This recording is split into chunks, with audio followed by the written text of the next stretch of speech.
गोगो दीदी पर गजब सियासत। गोगो दीदी योजना जैसे ही भाजपा ने घोषित किया अपने मैनिफेस्टो में, अपने घोषणा पत्र में, और इसके साथ ही विवाद शुरू हो गया है। कहीं ना कहीं मैया सम्मान योजना के टक्कर की योजना बताई जा रही है। कहीं लोग कह रहे हैं कि नहीं, ये आचार संहिता उल्लंघन का मामला है, सरकार अगर चाहे तो सरकार योजनाओं को मूर्त रूप दे सकती है इस दौरान, लेकिन विपक्ष या कोई भी पॉलिटिकल पार्टी पैसे डायरेक्ट जो है डीबीटी स्कीम के थ्रू देने का वादा नहीं कर सकती, फॉर्म नहीं भरवा सकती। चुनाव आयोग के एक पत्र का हवाला भी दिया जा रहा है जिसमें चुनाव आयोग ने स्पष्ट किया है। मामला तब उलझ जाता है जब बाबूलाल मरांडी, हिमंता बिस्वा शर्मा साहब दोनों पलटवार करते हैं। जब हेमंत सोरेन साहब ने ट्वीट किया, मुख्यमंत्री हेमंत सोरेन साहब ने जेएमएम के ट्वीट को रीट्वीट किया और सभी जिलों के डीसी को आदेश दिया कि इस पर कार्रवाई करें, और उस पर सबसे पहले रांची डीसी मंजूनाथ भजंत्री साहब ने रिप्लाई कर दिया कि निर्देशित कर दिया गया है कार्रवाई करने के लिए। लेकिन मामला है क्या? मामला हिमंता बिस्वा शर्मा, बाबूलाल मरांडी और बीजेपी का यह कहना है कि जब राज्य में आचार संहिता लगी ही नहीं है तो फिर चुनाव आयोग के निर्णय आचार संहिता लागू होने के बाद प्रभावी होते हैं। और जिस पत्र का हवाला दिया जा रहा है वो पत्र लोकसभा चुनाव के दरमियान आचार संहिता के अवधि के बीच में जारी किया गया था, उस समय जब सूचना मिली थी। नहीं तो कांग्रेस पर भी आरोप है कि कांग्रेस ने खटाखट योजना की घोषणा कैसे कर दी थी, कैसे फॉर्म भराए जा रहे थे। कई सवाल है, ये रिपोर्ट देखिए, फिर करेंगे चर्चा अतिथियों के साथ। दीदी योजना से डर गई हेमंत सरकार। क्या बीजेपी के मास्टर स्ट्रोक से घबरा गया जेएमएम? मुख्यमंत्री डर गए हैं गोगो दीदी योजना से, जेएमएम डर गई है, ये सरकार डर गई है। सीएम के निर्देश पर बीजेपी ने उठाए सवाल। यह हास्यास्पद मामला है कि माननीय मुख्यमंत्री जी इस प्रकार का ट्वीट कर रहे हैं। जब आदर्श आचार संहिता लागू नहीं तो उल्लंघन कैसे? सब मॉडल कोड ऑफ कंडक्ट लागू कहाँ हुआ है जो चुनाव आयोग कोई कार्रवाई करे? बीजेपी ने मुख्यमंत्री को एफआईआर कराने की दी चुनौती। लेकिन गोगो दीदी योजना के लिए फॉर्म भरने का काम तो जारी रहेगा। देखिए कितना दम है आप में, कितना एफआईआर करना कीजिए। बीजेपी पंच प्रण में शामिल गोगो दीदी योजना पर सियासी बवाल मचा है। जेएमएम ने गोगो दीदी योजना के रजिस्ट्रेशन फॉर्म भरवा रही बीजेपी पर सवाल उठाए, साथ ही इसे आदर्श आचार संहिता का उल्लंघन करार दिया। यही नहीं, इसे लेकर चुनाव आयोग तक पर सवाल खड़े कर दिए गए। सोशल मीडिया एक्स पर जेएमएम के पोस्ट को आनन फानन में मुख्यमंत्री ने भी रिपोस्ट कर दिया, साथ ही डीसी को कार्रवाई का निर्देश दे दिया। मुख्यमंत्री ने कहा है कि किसी को आदर्श आचार संहिता को तोड़ने की आजादी नहीं है, डीसी मुकदमा दर्ज करें। यही नहीं, सीएम के एक्स पर किए गए पोस्ट पर रांची डीसी ने भी तुरंत जवाब दिया और कहा कि अधिकारियों को कार्रवाई का निर्देश दे दिया गया है। लेकिन सोशल मीडिया पर सीएम के पोस्ट के बाद बीजेपी हमलावर हो गई है। बाबूलाल मरांडी और अमर बाउरी से लेकर हिमंता बिस्वा शर्मा ने एक्स पर पोस्ट कर पलटवार किया और मुख्यमंत्री के निर्देश पर सवाल उठाए। बीजेपी ने पूछा कि जब चुनाव की घोषणा ही नहीं हुई है तो फिर आदर्श आचार संहिता का उल्लंघन कैसे? अभी आचार संहिता लागू है नहीं, और वो एक मुख्यमंत्री के द्वारा अगर डीसीज को आदेश दिया जाए ट्वीट करके कि आप मुकदमा करें, चुनाव आचार संहिता का उल्लंघन हो रहा है, आप आचार संहिता का पालन सुनिश्चित करें, तो मैं समझता हूं कि बड़ा ही हास्यास्पद मामला है कि माननीय मुख्यमंत्री जी इस प्रकार का ट्वीट कर रहे हैं। मंत्री डर गए हैं गोगो दीदी योजना से, जेएमएम डर गई है, ये सरकार डर गई है। सब मॉडल कोड ऑफ कंडक्ट लागू कहाँ हुआ है जो चुनाव आयोग कोई कार्रवाई करे? और चुनाव आयोग को कार्रवाई करना हो तो मुख्यमंत्री जी ने जो चुनावी भत्ता में मैया सम्मान योजना शुरू किया, अंतिम 2 महीने में 5 वर्ष तक सोए रहे, तो उस पर मुख्यमंत्री जी का संज्ञान क्यों नहीं? एफआईआर कराएंगे मुख्यमंत्री जी। 5 एफआईआर आप पहले कर चुके हैं बीजेपी के नेताओं और कार्यकर्ताओं पर। कोई फर्क नहीं पड़ता, महिलाओं के सम्मान देने के लिए एक क्या सैकड़ों एफआईआर आप कर दीजिए, लेकिन गोगो दीदी योजना के लिए फॉर्म भरने का काम तो जारी रहेगा। देखिए कितना दम है आप में, कितना एफआईआर करना कीजिए। या जो फॉर्म इन लोगों भरवा रहे हैं उस फॉर्म में कहीं भी खाता संख्या का जिक्र ही नहीं है, तो आखिर देश के प्रधानमंत्री या भारतीय जनता पार्टी इस देश में कौन सा ऐसा बैंक को खोल के रख दिया है जहां बिना खाता संख्या का पैसा ट्रांसफर होगा? तो हमें यह लगता है कि पूरी तरह साजिश, षड्यंत्र और मैया सम्मान योजना से घबराई। मुख्यमंत्री के निर्देश पर असम के सीएम ने सवाल उठाए और कहा कि आदर्श आचार संहिता चुनाव की घोषणा के बाद प्रभाव में आता है। वहीं बाबूलाल ने मुख्यमंत्री हेमंत सोरेन पर हमला बोलते हुए कहा कि महिला सशक्तिकरण को लेकर बीजेपी का कार्यक्रम जारी रहेगा। वे खुद महिलाओं से गोगो दीदी योजना का फॉर्म भरवाएंगे। बाबूलाल मरांडी ने हेमंत सरकार को एफआईआर दर्ज कराने की चुनौती भी दी है। वहीं बीजेपी सांसद निशिकांत दुबे ने कार्यकर्ताओं से आग्रह किया है कि मुख्यमंत्री के धमकी से डरिए नहीं, जबकि बावरी ने कहा कि लोकसभा चुनाव से पहले कांग्रेस ने खटाखट पैसे देने के नाम पर फॉर्म भरवाए थे, तब जेएमएम कहां थी। भारतीय जनता पार्टी के नेतृत्व में जब सरकार बनेगी तो ऐसे अफसर जो अवैधानिक कार्यों को करने के लिए और सत्ता के मुख्यमंत्री के करीब दिखने के लिए जो गैर वैधानिक ऑर्डर निकाल रहे हैं, दे रहे हैं, तो उन पर भी कार्रवाई सुनिश्चित होगी। बीजेपी के हमले के बाद अब जेएमएम ने गोगो दीदी को लेकर नया आरोप लगा दिया। सुप्रियो भट्टाचार्य ने कहा कि गोगो दीदी योजना का फॉर्म फर्जी है और इसे भरवाने के नाम पर बीजेपी महिलाओं से 1-1 हजार रुपए वसूल रही है। ऐसे में धोखाधड़ी के तहत कार्रवाई की जा रही है। मैं मॉडल कोड ऑफ कंडक्ट पे नहीं जा रहा हूं, मैं कह रहा हूं कि ये फर्जी फॉर्म है, ये फर्जी वाला है। 1-1 हजार रुपया लिया जा रहा है और फॉर्म का रजिस्ट्रेशन नंबर ऑथेंटिसिटी नहीं है। 1-1 हजार रुपये गैर कानूनी रूप से वसूला जा रहा है। पहले आदर्श आचार संहिता के उल्लंघन का आरोप, लेकिन जब सवाल उठे कि जब आचार संहिता लागू नहीं हुई फिर उल्लंघन कैसे, तो जेएमएम ने फर्जीवाड़ा का आरोप लगा दिया। सवाल यह है कि क्या जल्दबाजी के चक्कर में जेएमएम ने बीजेपी को बड़ा मुद्दा थमा दिया है। न्यूज़ 11 भारत के लिए रांची से रुचि, राकेश और विपिन के साथ ब्यूरो रिपोर्ट। क्या ये तो सियासत रही जो हमने आपको दिखाया कि क्या सियासत चल रही है झारखंड में इस वक्त। एक तरफ हेमंत सोरेन साहब कह रहे हैं कि ट्वीट कर रहे हैं, एक्स पर पोस्ट कर रहे हैं कि आदर्श आचार संहिता के उल्लंघन का मामला है। जेएमएम के ऑफिशियल पोस्ट से भी यह पोस्ट किया गया। लेकिन दूसरी तरफ जेएमएम के महासचिव प्रवक्ता सुप्रियो भट्टाचार्य साहब कह रहे हैं कि मैं आचार संहिता पर जा ही नहीं रहा, मैं ये कह रहा हूं कि फॉर्म भराने के लिए 1,000 रुपए लग रहे हैं। ये तो सीएम साहब ने अपने पोस्ट में नहीं लिखा था कि फॉर्म भरने के लिए 1,000 रुपए लग रहे हैं, इसकी जांच कराई जाए। अगर सीएम साहब ये भी कह देते तो डीसी मंजूनाथ भजंत्री साहब ये भी लिख देते कि हाँ हम जांच करवा लेंगे, और करवा भी लिया होता अभी तक। अब बीजेपी कहती है कि हम फॉर्म भरवाएंगे साहब, आपको जैसे रोकना है आप रोक लीजिए। क्या होगा आगे? पहले आपको यह सुना देते हैं एक बार कि आखिर महिलाओं की क्या राय है गोगो दीदी योजना को लेकर।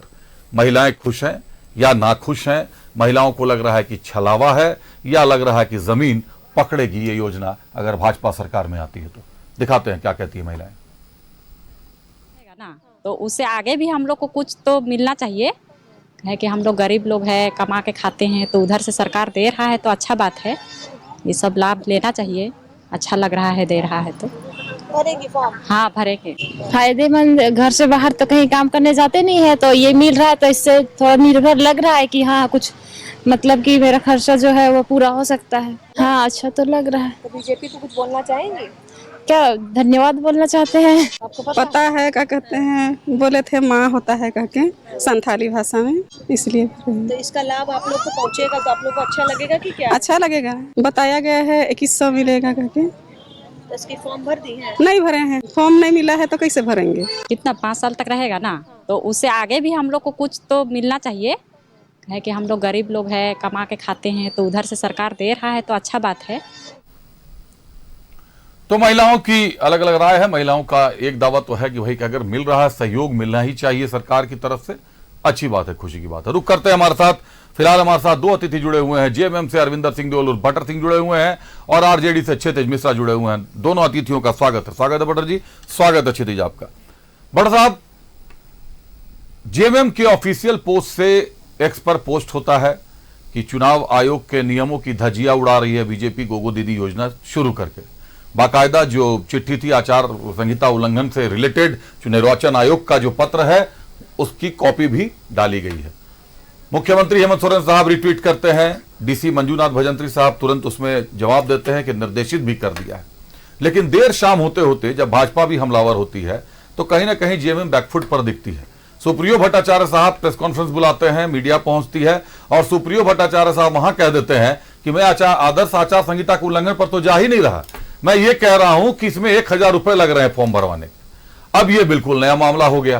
पहले ये मामला आदर्श आचार संहिता के उल्लंघन का था, अब ये मामला फर्जीवाड़ा का हो गया। तो डीसी साहब क्या करें, जांच किस बात की करें? आदर्श आचार संहिता की जांच, वायलेशन की जांच करें या 1000 रुपए घूसखोरी की जांच करें? आप ही बताएं पहले सर।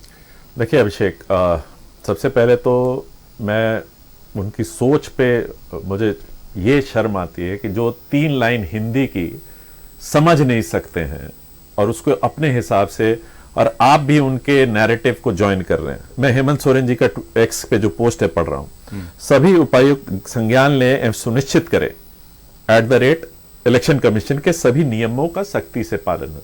इसमें आचार संहिता वर्ड कहां है? झारखंड में किसी को केंद्रीय चुनाव आयुक्तों के नियम को तोड़ने की आजादी नहीं है। ये क्या होता है सर?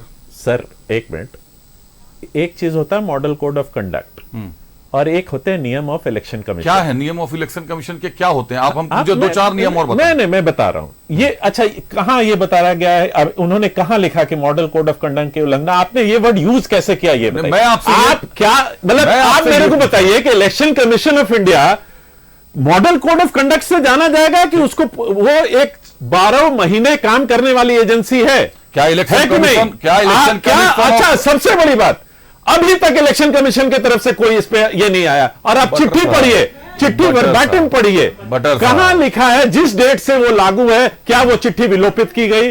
क्या लिखा है कि मॉडल कोड ऑफ कंडक्ट खत्म होने के बाद वो स्वतः खत्म हो जाएगी? क्या लिखा है कि क्या वो मॉडल कोड ऑफ कंडक्ट के कारण ही के समय तक ही लागू रहेगी? मुझे पढ़ के प्लीज बता दीजिए किस लाइन पे लिखा हुआ है।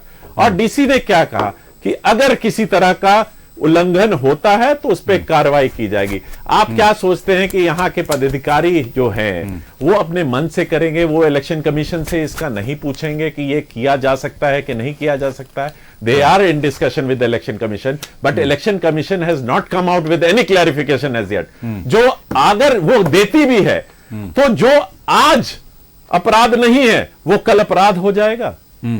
मॉडल कोड ऑफ कंडक्ट लगते ही अपराध हो जाएगा।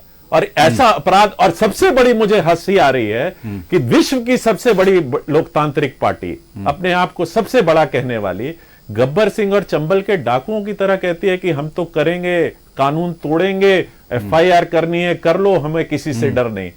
किस बात का डर नहीं? क्योंकि एक संस्कृत में कहावत है, एक अहम द्वितीयो नास्ति, क्योंकि एक ही है जो नॉन बायोलॉजिकल मोदी जी हैं और दुनिया में कोई नहीं है और वही सबकी रक्षा करेंगे। कानून नाम की कोई चीज नहीं है। आज आपने देखा सुप्रीम कोर्ट ने कानून में क्या कहा था कि कोई पत्रकार अगर सरकार के अगेंस्ट आवाज उठाएगा उसको कोई केस नहीं कर सकते।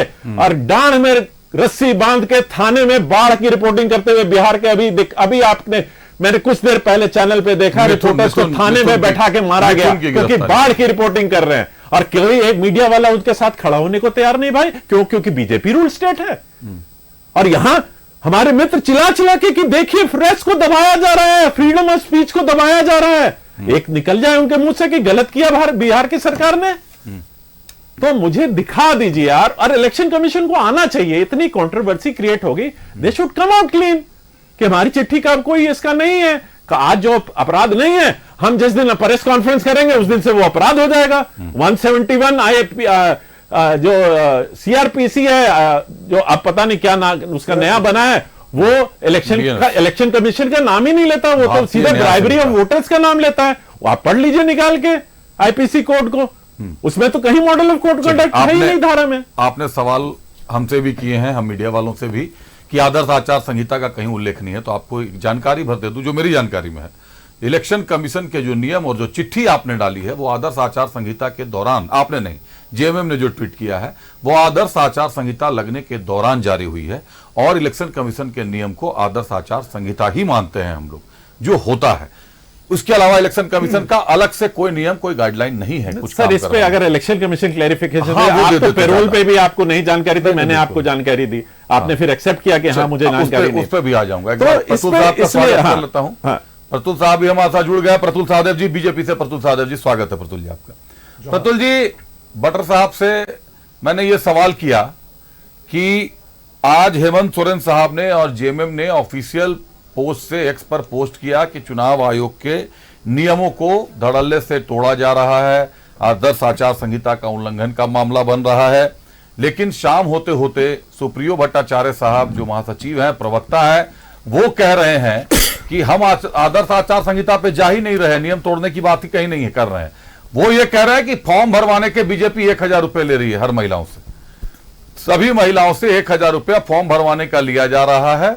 ये आरोप है भाजपा पर। उस पर बटर साहब का कहना है कि जेएमएम ने या हेमंत सोरेन साहब ने आदर्श आचार संहिता के उल्लंघन की बात नहीं कही। जेएमएम ने और हेमंत सोरेन साहब ने कहा कि चुनाव आयोग के नियमों का उल्लंघन हो रहा है। तो भाई मैं तो जानता हूं कि चुनाव आयोग के नियम आदर्श आचार संहिता ही होते हैं जो लागू होते हैं चुनाव की घोषणा के साथ ही। आप मुझे एक बात बताएं कि क्या आदर्श आचार संहिता के अलावा भी चुनाव आयोग के और भी नियम हैं जो जारी रहते हैं सालों भर? अगर ऐसा कुछ है प्रावधान तो वो बता दें। दूसरा कि ये 1000 रुपये आप लोग महिलाओं से ले रहे हैं, 2100 रुपये देंगे, 1000 रुपये ले लेंगे साहब। सुप्रियो भट्टाचार्य साहब आरोप लगा रहे हैं आप पे। अभिषेक, सुबह में इनके सुर कुछ और होते हैं, शाम होते इनके सुर बदल जाते हैं। जब इनको लगता है कि ये फंस गए हैं, इलेक्शन कमीशन का जो मॉडल कोड ऑफ कंडक्ट है उसके बाद आदर्श आचार संहिता लागू होती है। आप देखिए लगातार जो तबादले हो रहे हैं वो इसलिए हो रहे हैं कि राज्य सरकार भी कंप्लायंस कर रही है कि जो एक अधिकारी सामान्य रूप से कई वर्षों से एक जिले में जिनका तबादला नहीं हुआ, एक ही जिले में जमे हुए हैं, उनका तबादला हो इलेक्शन कमीशन का जो मॉडल कोड ऑफ कंडक्ट है वो लागू होने से पहले। तो इलेक्शन कमीशन का हमें तो नहीं पता था कि आदर्श आचार संहिता का उल्लंघन इलेक्शन कमीशन के द्वारा इलेक्शन अनाउंस करने के पहले भी होता है। अगर ऐसा होता तो 5 वर्ष कोई काम ही नहीं होता। तो ये तो कह रहे हैं ना आदर्श आचार संहिता ने नियमों का उल्लंघन। तब से वो 5 मिनट 7 मिनट नहीं आप भी बोलिए, तो पॉइंट पे बोलिए सर। वो नियमों का उल्लंघन बोल रहे हैं, तो नियम कुछ कौन सा नियम का उल्लंघन बोल रहे हैं? एक प्रेस नोट जो इलेक्शन कमीशन का जो इन्होंने ट्वीट किया, भाई मैं बताता हूँ कि नियम का उल्लंघन था तो दो तरफ की बात क्यों करते हैं? जब राहुल गांधी जी फटाफट 1 लाख रुपए वाला खटाखट फटाफट, अब तो वो ऐसा हो गया कि बैंड बाजा ही बज गया, तीसरी बार फेल हो गया राहुल गांधी। तो वो जब 1 लाख रुपए का भरवा रहे थे तो उस समय हेमंत सोरेन जी बड़ा मुस्कुरा रहे थे, बड़े खुश हो रहे थे कि चलिए साहब हमारी अलायंस पार्टनर है। उस समय उनको नहीं दिखा कि आदर्श आचार संहिता या चुनाव आयोग के नियमों के तहत इसका किसी तरीके से उल्लंघन है। तो कन्वीनियंस की राजनीति इनसे कोई करना सीखे। देखिए दरअसल हमारी गोगो दीदी योजना ने 2 दिनों में इतने सारे रिकॉर्ड तोड़ दिए कि हमने जितने फॉर्म भेजे थे वो कम पड़ गए। अब लोकल स्तर पर फोटोकॉपी कराकर लोगों से फॉर्म भरवाया जा रहा है। और इसीलिए पहले कल्पना जी ने कल अटैक किया गोगो दीदी योजना पर, आज मुख्यमंत्री जी ने खुद किया और कह रहे हैं कि ये जो है नियम उसका उल्लंघन है। तो ये नियम उनके समय कहाँ थे जब वो लोकसभा चुनाव में फटाफट और खटाखट वाला फॉर्म भरवा रहे थे? हमारा कहना है कि इसमें या तो अदालतें इस पर फाइनल फैसला सुनाएंगी, लेकिन पहला अगर अगर ये शिकायत करते हैं इलेक्शन कमीशन को या शिकायत कर दिया इन्होंने तो इलेक्शन कमीशन को कॉल लेने दें। इलेक्शन कमीशन पे कन्वीनियंस की राजनीति क्यों करते हैं? इलेक्शन कमीशन पे जहां आपको सूट करता है वहां उस पे आप उनके बात को नहीं मानते, जहां नहीं सूट करता वहां कहते वो मान नहीं रहे। अब जो रांची के डिप्टी कमिश्नर है मंजूलाल भजंत्री उनकी पोस्टिंग को देखें, उनको इलेक्शन कार्यों से इलेक्शन कमीशन ने अलग रखने को कहा था और ठीक चुनाव से पहले रांची जैसे राजधानी में ये करके राज्य सरकार इलेक्शन कमीशन को नीचा दिखाने की कोशिश करी। और मुख्यमंत्री जी ने क्या कहा? केंद्रीय चुनाव आयोग का बड़े ही मजाक उड़ाते हुए K.Chu.R यानी केचुआ कहकर एक तरीके से उपहास उड़ाया। तो ये क्या है? इलेक्शन कमीशन इनके लिए कोई कांग्रेस के समय का इलेक्शन कमीशन है? जिस समय कांग्रेस जो कहती थी उसी हिसाब से होता था। अगर इनको मैया सम्मान योजना में जो इनकी चल रही थी वो तो 2 महीने में इन्होंने लागू कर दिया, और जो ये फटाफट और खटाखट फॉर्म भरवा रहे थे उसमें सब कुछ सही था। तो अभी हमारे फॉर्म भरने से क्यों परेशान हो गए? क्योंकि इनको पता है कि जो हमारी गारंटी होती है भारतीय जनता पार्टी की गारंटी, उस पर लोगों को विश्वास होता है। इनको पता है 1000 करोड़ का सिर्फ बजट इन्होंने मैया सम्मान योजना में दिया। अभिषेक जी आपने भी, मैं कई बार जिक्र कर चुका हूं रामेश्वर उरांव जी का, आपने इंटरव्यू दिखाया था चैनल में। इन्हें 1000 करोड़ का बजट 50 लाख महिलाओं के हिसाब से सिर्फ 2 महीने का मैया सम्मान योजना का ये बजट है पूरे फाइनेंशियल ईयर का। आकस्मिक कोष से, यानी ये भी मान रहे हैं कि 2 महीने बाद या तो ये योजना बंद कर देंगे या तो ये सत्ता में नहीं आने वाले। हमारी गोगो दीदी योजना से इतनी परेशानी क्यों, इनकी नींद क्यों उड़ गई? क्या इनको लग रहा है इनके ताबूत पर अंतिम कील ठुक गया है? और अगर इनको कोई शिकायत है तो इलेक्शन कमीशन में जाए ना। मैं आपको एक पत्र दिखाता हूं जो दिखाता है कि इनके अफसर किस तरीके से बायस्ड होकर सरकार का टूल किट बनकर काम कर रहे हैं। देखिए ये पत्र है सहायक निदेशक सामाजिक सुरक्षा गिरिडीह, और ये अभिषेक जारी किया, इसका पत्र है पत्रांक संख्या ज्ञापांक 473 5/10/2024 का आवश्यक सूचना। ये बड़ा इंटरेस्टिंग पत्र है अभिषेक, मैं इसको पढ़कर आपको सुनाता हूं। इससे पता चलेगा कि किस तरीके से राज्य सरकार गोगो दीदी योजना से परेशान हो गई है। अब मैं संक्षिप्त में सुनाता हूं कि इस पत्र का मजमून क्या है। इन्होंने लिखा कि गोगो दीदी योजना से 2100 रुपए प्रति महिला को लाभ देने हेतु आवेदन प्रपत्र भरवाया जा रहा है। सर्वसाधारण सूचित किया जाता है कि ऐसा गिरिडीह जिला में सरकार के द्वारा सामाजिक सुरक्षा के अंतर्गत कोई योजना संचालित नहीं है, ना ही कोई प्रशासन आवेदन पत्र ले रहा। कब हमने कहा कि प्रशासन ले रहा है? आम लोगों से अनुरोध है ऐसे भ्रामक विज्ञापन से सावधान रहे। अब ये एक अधिकारी भ्रामक विज्ञापन कह रहे हैं, पर इसका सबसे इंपॉर्टेंट है डेट 5 तारीख। अभिषेक आपके चैनल ने तो लाइव कवर किया था, 5:20 में 5 अक्टूबर को हमारी सरकार ने गोगो दीदी योजना की लॉन्चिंग की थी शाम को 5:20। और जब ये पूरा प्रेस कॉन्फ्रेंस खत्म हुआ तो 6 बजा था। उसके बाद से गोगो दीदी योजना शुरू हुआ, फॉर्म भराना। लेकिन इस अधिकारी ने हमारी लॉन्चिंग के पहले ही, ये सरकारी दफ्तर के समय खत्म होने के बाद उसी दिन ये जारी कर दिया। किसके दबाव में थे साहब? ये सरकार का दबाव था या इसके पीछे कुछ और रहस्यमयी जो घटनाक्रम था वो था? 5 तारीख को शाम को 5:20 में हमारी योजना के लॉन्चिंग के प्रेस कॉन्फ्रेंस की शुरुआत होती है, 6 बजे समाप्त होता है। लेकिन ये अधिकारी साहब 5 तारीख को ही पत्र निकाल देते हैं कि गोगो दीदी योजना पे ये, और लास्ट लाइन क्या है? आम लोगों से अनुरोध है ऐसे भ्रामक विज्ञापन से सावधान रहे। टूल किट कर बनकर काम नहीं करे ऐसे अधिकारी। सरकारें आती जाती हैं, आपको संविधान और कानून के हिसाब से काम करना चाहिए। आपने बैकडेट से पत्र दे दिया, या पत्र देने की इतनी हड़बड़ी थी कि ऑफिस को 8 बजे रात तक खोलकर रखा। और किसके दबाव में? राज्य सरकार का दबाव है। और देखिए रांची डिप्टी कमिश्नर का मुख्यमंत्री के ट्वीट के नीचे है, सर आपके आदेश का अनुपालन होगा। सबसे पहले जो उपकृत होकर रांची के डीसी बने हैं वही कूद कर कह रहे हैं कि आपके आदेश का अनुपालन होगा। साहब एक बार इलेक्शन कमीशन से भी पूछ लेते ना, ये तो मुख्यमंत्री आदेश कैसे दे रहे हैं? इलेक्शन किसी दिन भी अनाउंस हो सकता है उस समय की बेला में। भट्टर जी कुछ बचा हुआ? हाँ, जो आपने कहा कि मुझे नहीं जानकारी है, मैं इलेक्शन कमीशन ऑफ इंडिया का जो एक्ट है उसमें उसको मैंडेट क्या है, क्या क्या करने का काम है उसका। कंडक्टिंग इलेक्शंस, ठीक है, ensuring free and fair elections, cross करवा रहे हैं, है ना, ensuring free and fair elections, impartial elections, preparation and revision of electoral rolls, ये सालों भर चलता है। Monitoring political parties and candidates, ये सालों भर चलता है। Implementing model code of conduct, एक एक पार्ट है उसका मैंडेट का। Voters education and awareness, addressing electoral malpractices, investigating and acting against instances of bribery, coercion and undue influence do it। तो ये मैंडेट है। पूरा पढ़ा सर उस लाइन को। हाँ, ब्राइबरी, कोएशन, अनड्यू इन्फ्लुएंस इन इलेक्शंस। इन इलेक्शंस, हाँ, इन इलेक्शन, इन इलेक्शंस, यही बोल रहा था। हाँ, ठीक है, मैंने पढ़ दिया पूरा इन इलेक्शंस। तो ये मैंडेट है। ये नहीं लिखा। अच्छा, सबसे इंपॉर्टेंट उनके पास भी जानकारी है सर, थोड़ा सुने भी आप। मैं क्लियर कर दूंगा। इलेक्शंस कह दिया, अब और क्या क्लियर करना है? आपके पास आऊंगा सर, क्लियर कर दीजिएगा सर। एक बार स्वागत कर रहा हूं आतू से, संजय रंजन साहब भी हमारे साथ जुड़ गए। संजय जी स्वागत है आपका। क्षितिज के पास चलता हूं। क्षितिज, गोगो दीदी योजना महिलाओं को ध्यान में रखते हुए बनाई गई योजना है। 2100 रुपए महिलाओं को मिलेंगे। भाजपा का वादा है कि सत्ता में आते हैं तो 2100 रुपए हम आपको देंगे। पहली कैबिनेट के साथ ही घोषणा है। अच्छी पहल है महिलाओं के लिए। फिर इसका इतना विरोध क्यों? किसका अगर फॉर्म भरा रहा है, अभी तो फॉर्म जो मैंने देखा उसमें अकाउंट नंबर का भी कहीं जिक्र नहीं है, पैसा देने की बात अभी उसमें भी नहीं है। एक एनरोलमेंट फॉर्म उसको आप मान सकते हैं कि रजिस्ट्रेशन महिलाओं का, कि कितनी महिलाएं हैं, उसको लेकर के इतना ज्यादा सियासत गर्म क्यों है? क्या वास्तव में गोगो दीदी योजना से कहीं ना कहीं सरकार को डर है?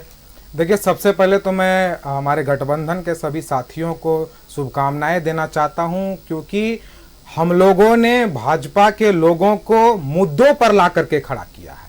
ये पहले मुद्दों पे खड़ा नहीं रहती थी, ये लोग मुद्दों की बात नहीं करते थे। आपने कहा कि इन्होंने योजनाएं लाए, बहुत हुई महंगाई की बार अब की बार मोदी सरकार। ये योजनाएं ये इन्हीं लोगों ने कहा था, इन्हीं लोगों ने कहा था बाकी सारी बातों को। बेटी पढ़ाओ बेटी बचाओ, कितनी बेटियां पढ़ रही है। लोग कह रहे हैं कि हम बेटी को पढ़ाने जाते हैं तो बचा नहीं पाते और बेटी को बचाने जाते हैं तो पढ़ा नहीं पाते हैं। तो इनकी सारी योजनाओं को हम लोग देख रहे हैं। लोकसभा में इन्होंने कितनी योजनाओं का उल्लेख किया था और कितना ही इन्होंने 2 करोड़ रोजगार का बात किया था इन्होंने, और कितना ये लोग इंप्लीमेंट कर पाए अपनी सारी योजनाओं को हम समझ रहे हैं। लेकिन देखिए ये भाजपा मैया सम्मान योजनाओं से बौखलाई हुई है।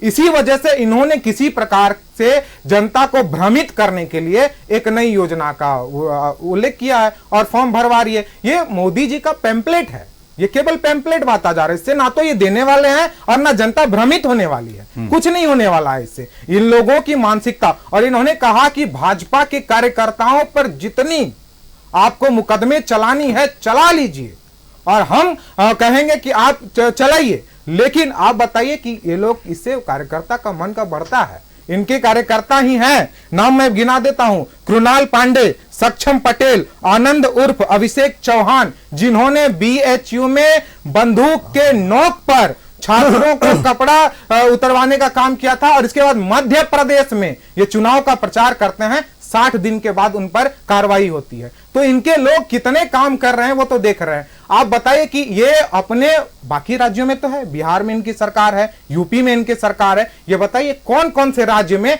ऐसी योजनाएं ये लोग चला रहे हैं। 500 रुपया में सिलेंडर कौन कौन से राज्यों में ये लोग दे रहे हैं। तो ये लोग सिर्फ भरमाने की बात है, भाजपा भरमाती है और भरमा रही है और इससे कोई वो नहीं होने वाला है। और ये लोग कह रहे हैं कि विपक्ष बौखलाया होगा, तो बौखलाए हम नहीं है साहब, बौखलाए आप हैं। हमने तो आपका कान पकड़ करके आपको मुद्दों पर लाया है, कान पकड़ के हमने आपको मुद्दों पे लाया है कि आप मुद्दों पे चुनाव लड़िए।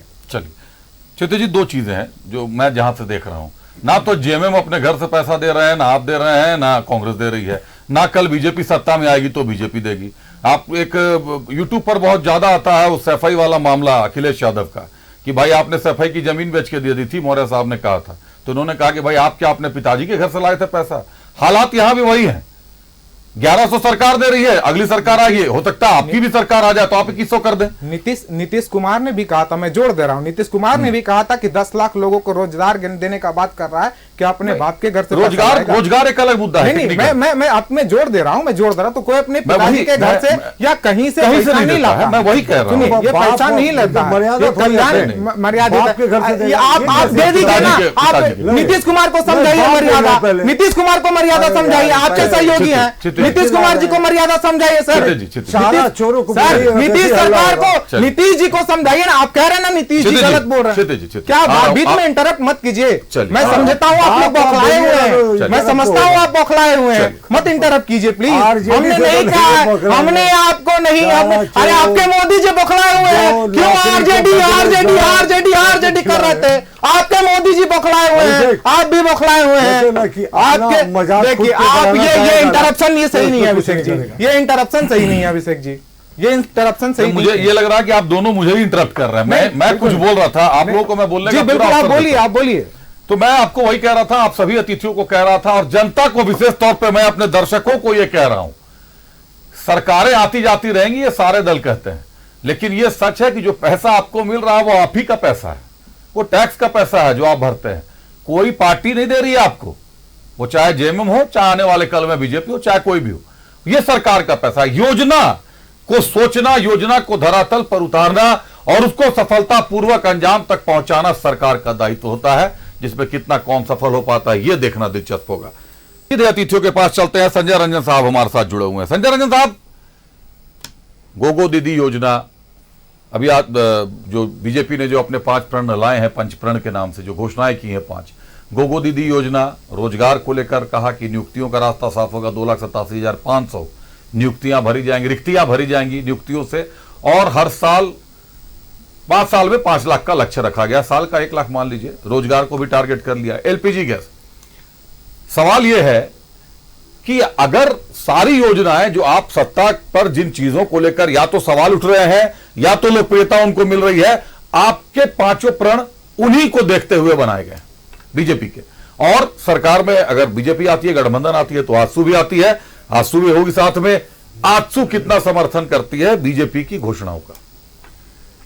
ये भाजपा का मैनिफेस्टो है और चूंकि हम भाजपा के घटक दल हैं इसीलिए निश्चित रूप से हम इनका समर्थन करते हैं। 2-3 चीज़ें हैं जो मैं साफ करना चाहूँगा। जैसा कि अभी कह रहे थे स्कूलों के संदर्भ में कि बेटियां स्कूल जाती हैं तो या तो पढ़ नहीं पाती हैं या बच नहीं पाती हैं, बचती हैं तो पढ़ती नहीं हैं, पढ़ती हैं तो बचती नहीं हैं। स्कूलों का दायित्व तो किसका है? राज्य सरकार का है। आपने अगर सुरक्षा इस तरह से सुरक्षा के मानक तय नहीं किए हैं कि स्कूलों में जो बच्चियां जाएं वो सुरक्षित नहीं हो, तो ये भी दायित्व तो आपका ही है।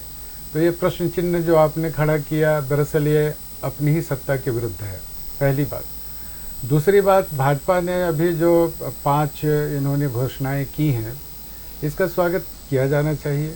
आपने भी मैया योजना के तहत एक योजना लागू की है और अगर हमारी जो ग्रामीण महिलाएं हैं उनको सरकार इन योजनाओं से लाभ देती है तो इनका स्वागत किया जाना चाहिए। एक बेहतर विकल्प के लिए सरकारें आती हैं, एक बेहतर विकल्प देती हैं। आपकी सरकार है, उसने एक विकल्प दिया, हमारी सरकार जो कल आएगी उसने उससे बेहतर विकल्प दिया। तो आलोचना सिर्फ इस बात की नहीं होनी चाहिए कि किस पार्टी ने इस तरह की घोषणा की। मुझे लगता है कि इसका सार कुल मिलाकर यही है कि अब चुनाव की रणभेरी बज चुकी है। हर पार्टी एक मैनिफेस्टो जारी करेगी और कोशिश करेगी कि जनता के बीच जाए, जनता के विषयों को लेकर जाए, मगर मूल समस्याएं जो हैं उनकी तरफ भी मैं ध्यान आकृष्ट करना चाहूँगा। मुझे लगता है कि अगर नहरों का जाल बिछा दिया जाता तो शायद 35 किलो अनाज नहीं देना पड़ता। अगर स्कूलों की व्यवस्था ठीक कर दी जाती तो शायद अनएम्प्लॉयबल जो हमारी पीढ़ी हो गई है वो नहीं होती। अगर रोजगार के दरवाजे पहले ही खोल दिए जाते तो शायद ये जो 20 नौजवान जो शहीद हुए हैं वो नहीं होते। 6 लाख लोग 550 के करीब जो रिक्तियां हैं उसके लिए लोग जान नहीं देते। 2,87,000 रिक्तियां हैं, किसी ने आपको रोका नहीं था। इन रिक्तियों को आप भर देते, चारों तरफ खुशहाली आ जाती। 5 लाख परिवार जो है एक तरह से खड़ा हो जाता, यानी 25 लाख लोगों तक आप पहुंचते। किसी को इस बात से कोई गुरेज नहीं था कि आप नौकरियों के दरवाजे खोलते, आप महिलाओं को सुरक्षित करने के तरीके ढूंढते, आप ऐसा एक तंत्र विकसित करते कि जो आपके बच्चे हैं सरकारी स्कूलों में जो पढ़ते हैं, जिनको खिचड़ी स्कूल बनाकर रखा हुआ है, उसकी हालत सुधरती। एक नेतरहाट स्कूल क्यों, सैकड़ों नेतरहाट स्कूल खुल सकते थे। मुझे लगता है कि सोच के पैमाने पे कहीं कोई बड़ी भ्रामक स्थिति है और ये जो गलतियां हो रही हैं वो सिर्फ इसलिए हो रही हैं क्योंकि हम लोगों ने कभी सोचा ही नहीं कि हमारे जो मजदूर और किसान हैं उनकी हालत कैसे सुधरेगी। विस्थापन की इतनी भयावह समस्या है, गिरिडीह धनबाद जैसे जिलों में हजारों लाखों परिवार विस्थापित हो रहे हैं, उनके लिए एक कंक्रीट फॉर्मूला नहीं है। एक ट्राइब्यूनल जिसका आदेश हुआ है उस ट्राइब्यूनल को चाहिए कि बाकी क्षेत्रों में भी उस तरह की व्यवस्था हो, उनकी व्यथा सुनी जाए, उनका दर्द सुना जाए। ये है असली और विषय। ये विषय आज का नहीं है, ये 6-7 दशकों का विषय है। इस पे बात होनी चाहिए और मुझे लगता है कि अगर आपने मैया योजना लागू की और कोई उसे एक बेहतर योजना सामने रख रहा है, बस इसी पे मैं आ रहा हूं संजय, तुरंत आता हूं। आ रहा हूं बड़ा साहब आपके पास। एक प्रतुल साहब जी के लिए एक सवाल है। प्रतुल साहब, मैया योजना से गोगो दीदी योजना में क्या अंतर है, दोनों योजनाओं में? देखिए, अंतर तो सबसे पहला नियत का है। ये चुनाव के 2 महीने पहले मैया सम्मान योजना इन्होंने दिया, जो इन्होंने चूल्हा भत्ता 2,000 रुपया माफ कीजिएगा अभिषेक, जो 2,000 रुपया इन्होंने 5 वर्षों तक देने का वादा किया था। प्रत्येक गरीब को 6,000 रुपया प्रति महीने के हिसाब से 72,000 रुपया वार्षिक देने का वादा किया था 5 वर्षों तक। अगर इनकी नीयत पर शक नहीं होता तब जब ये पहले वर्ष से देते, लेकिन इन्होंने अंतिम 2 महीने में दिया। और हमारे सरकार का सरकार बनने के पहले का कमिटमेंट है कि पहले कैबिनेट से अगले 5 वर्ष तक लागू करेंगे। पर एक अभिषेक मैं एक दिखाना चाहता हूँ, इलेक्शन कमीशन का जो मुख्यमंत्री जी का ये ट्वीट है, ये ट्वीट तो आप लोगों ने भी देखा, आप लोगों ने भी दिखाया। ये कह रहे हैं कि सभी उपायुक्त संज्ञान लें और सुनिश्चित करें इलेक्शन कमीशन के सभी नियमों का सख्ती से पालन हो। मुख्यमंत्री तो इलेक्शन कमीशन के किसी भी तरीके से अंग नहीं है। अगर कहीं नियमों का उल्लंघन हो रहा है तो ये डीसी को डायरेक्टली कैसे डायरेक्ट कर सकते हैं कि इलेक्शन कमीशन के निर्देशों का अनुपालन कराए? ये जिम्मेवारी तो टेक्निकली इलेक्शन कमीशन की है। मुख्यमंत्री उपायुक्तों को कैसे निर्देश दे रहे हैं और उपायुक्त उस पर ये कह भी रहे हैं कि मुख्यमंत्री जी और एफआईआर दर्ज करने की बात करें, सुसंगत धाराओं में मुकदमा दर्ज करते हुए सूचना दें। हम लोगों ने कभी नहीं देखा आज तक कि मुख्यमंत्री कह रहे हैं कि इलेक्शन कमीशन के डीसी जो है वो सारे आदेशों को लागू करे और ये कंप्लायंस करके इसको सुनिश्चित करे कि इसका कंप्लायंस हो गया। अभिषेक, ये पहले कभी हम लोगों ने उदाहरण नहीं देखा। मुख्यमंत्री तो इलेक्शन कमीशन के है भी नहीं। डिस्ट्रिक्ट इलेक्टोरल अफसर इस इलेक्शन में डिस्ट्रिक्ट डिप्टी कमिश्नर होते हैं, रिटर्निंग अफसर जो होते हैं वो एसडीएम होते हैं। इसमें मुख्यमंत्री जी कहां से? तो बेगाने शादी में अब्दुल्ला दीवाना क्यों हो रहा है? इसलिए गोगो दीदी योजना से इस सरकार को मिर्ची लग गई है। इनको पता है जो महिलाओं का हुजूम 25,000 रुपए मोदी जी की गारंटी, बीजेपी की गारंटी, हमारे झारखंड बीजेपी की गारंटी को लेने के लिए जो उमड़ रहा है सेंटरों पे, उससे ये बदहवास हो गए। मतलब अंतर जो है मैया सम्मान योजना और गोगो दीदी योजना के बीच नियत, केवल नियत की है, बाकी और कोई अंतर वो अंतिम 2 महीने में दे रहे हैं, पूरे 5 वर्ष देंगे। आप पूरे 5 वर्ष देंगे और वो अंतिम। हाँ संजय से कुछ कहना चाह रहे? बटर साहब यही मैं कह रहा था। हाँ। कि इस योजना की नियत में और मैया योजना की नियत में फर्क बुनियादी बस इतना ही है कि इन्होंने अपने मैनिफेस्टो में ही इसको जारी किया। तो क्या ये आपको नहीं लग रहा है कि ये आप एक नई तरीके की राजनीति झारखंड में ला रहे हैं? ये जो फ्रीबीज का प्रावधान आप लोग कर रहे हैं कि वो 1100 दे रहे हैं, हम 2100 दे रहे हैं, कल हो सकता है जेएमएम अपने घोषणा पत्र में 3100 रुपया घोषणा कर दे, आरजेडी अपने घोषणा पत्र में 4100 रुपया घोषित कर दे, कांग्रेस अपने घोषणा पत्र में सीधे खटाखट 5100 रुपया की घोषणा कर दे। क्या ये सही है एक राज्य के लिए, एक तंत्र के लिए, एक सिस्टम के लिए, एक जनता के लिए? क्या यह संभव है कि इस तरीके से पैसे दर पैसे अगर बढ़ते जाए? बटर साहब के पास ही चला जाता हूं, पहले से हाथ उठा रहे हैं। बटर साहब, सवाल आप ही से है। ये जो पैसे पे पैसे 1000 रुपए वो बढ़ाएंगे, पहले आपने शुरू किया, अब उन्होंने बढ़ा दिया। काफी सारे राजनीतिक दल है, कल मुझे लगता है कि जयराम महतो ना घोषणा कर दें कि 11,000 रुपए देंगे, क्योंकि पैसा तो किसी की जेब से लगना नहीं है, वो तो जनता का पैसा है, सरकार का पैसा है, देना है। देखिए, तो क्या ये एक नई परंपरा को जन्म देने जा रहे हैं आप लोग? नहीं, कल कोई मैंने कल आपके चैनल में ये बात कहा कि ये बहुत डिबेटेबल इशू है, जो है सॉप्स है और फ्रीबीज है, इस पे चल रही है, सब पार्टियों के प्लेटफॉर्म पे चल रही है। इलेक्शन कमीशन भी देख रहा है। इलेक्शन कमीशन बार बार डायरेक्ट नहीं बोल के इशारों में और देश की जो अर्थव्यवस्था है, बीजेपी के फाइनेंस मिनिस्टर्स भी बोले हैं कि देश की फाइनेंशियल हेल्थ पे, इस पे, और राज्य की फाइनेंशियल हेल्थ पे इस पे फर्क पड़ता है।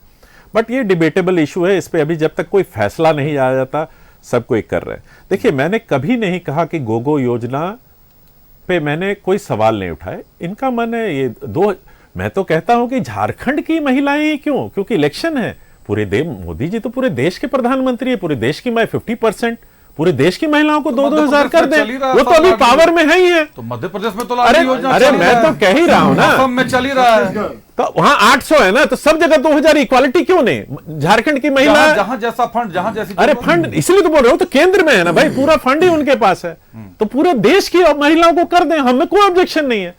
मेरा ऑब्जेक्शन खाली उसको डेटा कलेक्शन में, जो चिट्ठी पे था। अब मैं वेट करूंगा इलेक्शन कमीशन पे, क्योंकि इलेक्शन कमीशन के चिट्ठी पे कहीं कोई डेट नहीं मेंशन है कि ये विलोपित हो जाएगा। मैंने आपको पढ़ के उनके मैंडेट सुना दिए कि वो सालों भर काम, ऐसा नहीं, आपने बहुत छोटा कर दिया इलेक्शन कमीशन के पावर को कि खाली मॉडल कोड ऑफ कंडक्ट। आप प्लीज उसका एक्ट निकाल के पढ़िए। ये 12 घंटा का, 12 दिन मतलब महीने काम करने वाली एजेंसी है, उसको बहुत पावर है कॉन्स्टिट्यूशन पे। चलिए, बट लेट उनको आने दीजिए, उनका जरूर कोई ना कोई तो गया ही होगा उनके पास, और जरूर उनका कल भी प्रेस कॉन्फ्रेंस है, मुझे लगता है। मैं तो आपसे रिक्वेस्ट करूंगा कि कल प्लीज ये क्वेश्चन उनसे पूछ लिया जाए प्रेस कॉन्फ्रेंस में, कल उनकी प्रेस कॉन्फ्रेंस है भी। लेकिन सीएम साहब तो फिर डीसी को यही बोल सकते थे, डीसी साहब लोगों को कि भाई देखिए सबसे बड़ी बात बीजेपी को अब ये है कि कोई मुख्यमंत्री अगर तो फैसला सुना दिया कि इन्होंने चुनाव आयोग के नियम तोड़े हैं। सुने नहीं, कहां तोड़े हैं? अरे आप पढ़िए, पढ़िए के सीएम बोल रहे हैं, पढ़िए ना, तो फैसला हो गया ना। नहीं सर, पढ़िए ना प्लीज, फिर आप गलत क्यों? मैं चलवा देता हूं स्क्रीन पे। क्या लिखा है? सभी नियमों का सख्ती से पालन करें। और पढ़िए सर, हाँ, झारखंड में किसी भी नियम को तोड़ने की आजादी नहीं है। क्या मतलब हुआ? अगर कोई तोड़ रहा है, अगर कोई तोड़ रहा है, अगर अरे भाई इंडियन पीनल कोड जो है उसमें चोरी के लिए सजा प्रावधान है ना भाई, कि ये अगर हमारे साथ ये आए हैं पुलिस वाले तो मान लीजिए बीएनएस आ गया, तो कल को मुख्यमंत्री अगर किसी अधिकारी को ये दे रहा है कि कोई भी कानून या बीएनएस का हो या इलेक्शन कमीशन का हो या कोई भी कमीशन का हो जिसमें इंडियन कॉन्स्टिट्यूशन ने मैंडेट किया है, अगर उसको कोई तोड़ता है, अगर तोड़ता, उन्होंने नहीं लिखा कि उन्होंने तोड़ दिया। नहीं, मैं आपको सुना हाँ, नहीं, प्लीज मेरे पास भी है सर। आपने बोल दिया, अब मुझसे सुन लीजिए। सभी उपायुक्त संज्ञान ले, सुनिश्चित करें कि इलेक्शन कमीशन के सभी नियमों का सख्ती से पालन हो। झारखंड में किसी को केंद्रीय चुनाव आयोग के नियमों को तोड़ने की आजादी नहीं है। और अंतिम लाइन में लिखे हैं, सभी उपायुक्त दोषियों पर कड़ी कार्रवाई करें एवं सुसंगत धाराओं में मुकदमा कायम करते हुए सूचना दें। हाँ, तो क्या जब आपने प्राथमिकी दर्ज करने का आदेश, अरे यार, जो नियम तोड़ेगा उस पर नहीं होना चाहिए क्या? आप खाली बता दें ना, मेरा कंप्लीट हो लेना। अभी आप कह रहे हैं कि इलेक्शन कमिशन जो बताए कि नियम टूट रही है कि नहीं टूट रहे हैं, अभी आप कह रहे हैं कि जो नियम तो, एक मिनट प्रतुल जी, तो आपको क्या लगता है कि किसी पे केस होगा तो वो बिना? प्रतुल जी हाँ बोले। अरविंदर, मैं सुन रहा था आपकी बातों को, 30 सेकंड मैं चाहूंगा सर। मुख्यमंत्री जी ने झारखंड मुक्ति मोर्चा के ट्वीट को रीपोस्ट किया है। जी, वो उनका ओरिजिनल नहीं है। झारखंड मुक्ति मोर्चा के ट्वीट में क्या लिखा है? भाजपा लगातार इलेक्शन कमीशन के नियमों की धज्जियां उड़ा रही है और कमीशन सो रही है। आखिर भाजपा को नियम तोड़ने की, और कमीशन भी सो रही है, ये भी कहा गया। हाँ, और ये भी लिखा कि चुनाव आयोग कहता है कि किसी भी तरह का फॉर्म नहीं भरवाया जा सकता, पर भाजपा के नेता दल बदलू आखिर इसकी धज्जियां उड़ा रहे हैं। और केचुआ शांत है, केंद्रीय चुनाव आयोग का इन्होंने मजाक उड़ाया और कहा कि फॉर्म भरवा। हमने तो उड़ाया कि नहीं, पर ये जरूर उड़ा रहे हैं। अरविंदर यार, अच्छे से डिबेट तो मैं कह रहा हूं कि केंद्रीय चुनाव आयोग को इन्होंने केचुआ कहा। दूसरी बात कि झारखंड मुक्ति मोर्चा के ट्वीट में तो स्पष्ट है कि भाजपा के फॉर्म भरवाने की बात को की जा रही है। मुख्यमंत्री जी ने उसी को रिपोस्ट करके डीसी को आदेश दिया है कि इस पर कार्रवाई करें। तो ये राज्य तंत्र का दुरुपयोग नहीं तो क्या? साहब, जज भी आप, जूरी भी आप, एग्जीक्यूशनर भी आप, आपने फैसला भी सुना दिया। और बीजेपी गलत कर रही है और बीजेपी के जो भी कर रहे हैं उस पर एफआईआर कीजिए, क्योंकि जो जेएमएम का ओरिजिनल ट्वीट था उसी को मुख्यमंत्री ने रीट्वीट कर 30 सेकंड हो गए सर, 30 सेकंड से ज्यादा लिया। एक 30 सेकंड मुझे प्लीज अभी तो बोला आपने। अरे प्लीज मैं क्लैरिफाई आने दीजिए ना फिर। नहीं, जेएमएम की ट्वीट पे इन्होंने उठाया तो जेएमएम का जवाब तो मैं ही दूंगा कि आप एक आदमी बुली करें। केवल आप लोग बोलेंगे सर, मैं क्यों डरते हैं मेरे बोलने से? नहीं, आप केवल आप लोग ना बोले। चलिए मान लेते हैं कि केंद्रीय चुनाव आयोग के नियमों का कहीं ना कहीं अनदेखी नियमों की कर दी गई। कंप्लेनेंट कौन होगा? जेएमएम होगा, राज्य सरकार होगा कंप्लेनेंट, या केंद्रीय चुनाव आयोग होगा? नियम केंद्रीय चुनाव आयोग के टूट रहे हैं, लेकिन केस दर्ज कराने का अधिकार दिया गया। डीसी को कहा गया कि केस दर्ज कराएं, क्योंकि डीसी जिला निर्वाची पदाधिकारी होते हैं जब चुनाव आचार संहिता लागू रहती है। देखिए, ये इन्होंने कहा है और डीसी को ऑर्डर दिया जो भी गए, तो लेकिन बात यहाँ ये है कि उन्होंने कहा कि अगर कोई तोड़ता है तो जब तोड़ेगा तब आप वो करेंगे उस पर वो कार्यवाही। लेकिन ये अभी हमारे बार बार प्रतुल जी बहुत अच्छे प्रवक्ता हैं और बार बार घुमा करके जेएमएम में क्या कहा इससे मतलब नहीं है, लेकिन क्या लिखा था इससे नहीं है। ये बार बार चुनाव आयोग को केचुआ घुमा के कह रहे हैं, तो ये नहीं होना चाहिए। प्रतुल जी आप उसका फुल फॉर्म पढ़िए ना। प्रतुल जी केचुआ लिखा हुआ है। प्रतुल जी आपने डॉट भी नहीं दिया। आपको समझना चाहिए, आपको समझना चाहिए जरा सा। हमने नहीं लिखा, लेकिन आपने बार बार चैनल पे आकर के केचुआ कह करके इलेक्शन कमीशन का आप मजाक उड़ा रहे हैं। आप मजाक उड़ा रहे हैं। अच्छा, इसको मैं चैलेंज करता हूँ। देखिए, मेरे ट्वीट में डॉट है, इनके ट्वीट में पता नहीं डॉट किसने उड़ा दिया। जेएमएम के ऑफिशियल हैंडल से जो ट्वीट हुआ है, मैं तो हेमंत सोरेन जी की बात कर रहा हूं। हेमंत सोरेन वाले में डॉट है, जेएमएम के ऑफिशियल हैंडल में क्या लिखा है बताइए? ये देखिए उसमें क्या लिखा है? चलिए, वो इलेक्शन कमीशन कंप्लेनेंट होगा सर। हम लोग ना आप हो सकते हैं ना हम हो सकते हैं, इलेक्शन कमीशन की बात है। संजय रंजन साहब जी, केस दर्ज करने का कहा गया है, डीसी साहब को केस दर्ज करें। डीसी साहब को किस अधिकार से कहा? अरविंदर, रिट्वीट है, देख ले आप। हाँ, मैं तो देख रहा हूं, उसमें तो केचुआ ही नहीं कहीं। जैसे ही नहीं, मैं आपसे यह समझना चाह रहा हूं कि अगर राज्य में कोई नियम टूटता है किसी तरीके के, तो केस दर्ज करने का अधिकार तो एसएसपी पे होता है, एसपी पे होते हैं, पुलिस के पास होता है केस दर्ज करने का अधिकार। डीसी को केवल चुनाव आचार संहिता से संबंधित नियमों पर केस दर्ज करने का अधिकार होता है। यहां डीसी साहब को इंस्ट्रक्ट किया गया है। मुझे लगता है कि थोड़ी सी भ्रांति है, मैं स्पष्ट कर देना चाहता हूँ। बताएं। जैसे ही आचार संहिता लागू होगी, सारी शक्तियाँ वो जो हैं वो शिफ्ट हो जाती हैं चुनाव आयोग को जी, और उनके बिहाफ पे जो लोकल जो बॉडीज़ हैं वो काम करती हैं जी। आप उस समय देखेंगे कि दीवारों पे भी बहुत कुछ लिखा हुआ है किसी पार्टी के बारे में, उस पर भी कहा जाएगा कि इतने दिनों के भीतर हटा लीजिए या तुरंत हटाइए।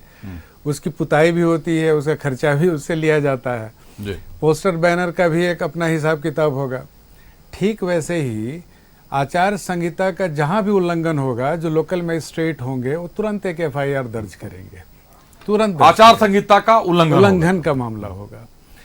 तो दरअसल तो अभी तो आचार संहिता है नहीं सर। है नहीं, इसलिए इस चिट्ठी का बहुत औचित्य नहीं है। तो डीसी साहब ने भी तो रिएक्ट किया सर, उन्होंने भी रिपोर्ट करके उन्होंने भी जवाब दिया कि सर निर्देशित भी कर दिया। अब बताइए उन्होंने जिसको निर्देशित किया वो क्या करे, मुझे ये बताइए। FIR होना शुरू हो जाएगा। ये कभी नहीं हो सकता। आचार संहिता जब तक लागू नहीं है, आचार संहिता के मामले मैंने आज दिन भर बहुत लोगों से पूछा कि किन धाराओं के तहत दर्ज होगा। ये आप चूंकि IPS रह चुके हैं तो मैं आपसे समझना चाहूंगा कि किन धाराओं के तहत मुकदमा दर्ज होगा, मुझे ये बताइए। ऐसी कोई भी व्यवस्था नहीं है, इस तरह की कोई कार्रवाई नहीं होती है। आचार संहिता एक आदर्श स्थिति है और जिस चुनाव आयोग की आप बात कर रहे हैं उसकी मैच्योरिटी का लेवल देखिए, आज से 40 साल पहले, 20 साल पहले, 10 साल पहले और आज का, कि आचार संहिता लागू होते ही चुनाव आयोग इतना कठोर, निष्पक्ष और निर्दयी हो जाता है जिसके कारण ये लोकतंत्र जीवित है। अगर ये नहीं होता तो पिछले साल इन्हीं के पक्ष में मतदाताओं ने मत दिया और इनकी सरकार बनी, तो उस समय क्या ये किसी का पक्षधर था? चुनाव आयोग एक निष्पक्ष संस्था है, इसने समय के साथ बहुत प्रगति की है और आचार संहिता के उल्लंघन के मामले में अपने DCs को, अपने SPs को, अपने ऑब्जर्वर्स को, किसी को नहीं बख्शता। अगर कोई ठोस प्रमाण हो, और मैं बता रहा हूँ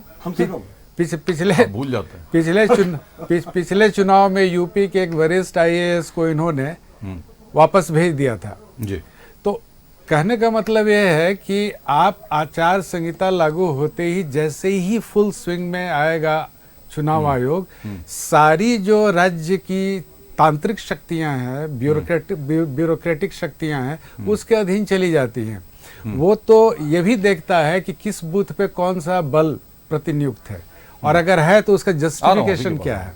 चलिए बढ़ता। तो मैं यही कह रहा था कि कुछ चीजें हैं उनको बिना सोचे समझे तुरंत उस पर रिएक्ट कर देना, तुरंत इस तरह के आदेश निर्गत कर देना या किसी ब्यूरोक्रेट का तुरंत उस पर रीट्वीट कर देना और ये बताना कि हुजूर बहादुर हमने आदेश को समझ लिया है, ये जो है वो अच्छी बात नहीं क्योंकि है। कई सीनियर और जनतंत्र देर शाम तक मंथन कर रहे थे कि इसमें होगा क्या। जनतंत्र की मर्यादा के अनुकूल नहीं है। मैं यही कह रहा हूँ कि ये जो है जनतंत्र की मर्यादा के अनुकूल नहीं है। आप किसी को प्रभावित या दुष्प्रभावित करने की अगर चेष्टा करते हैं वो ठीक नहीं है। मैं सिर्फ मर्यादा की बात कर रहा हूँ, एथिकल चीजें हैं। आ रहा हूँ आपकी बात। देखो बटर साहब पास चलता हूँ। बटर साहब पूर्व IPS हैं, कह रहे हैं कि ऐसी कोई धारा नहीं है कि किन धाराओं के तहत केस दर्ज होगा।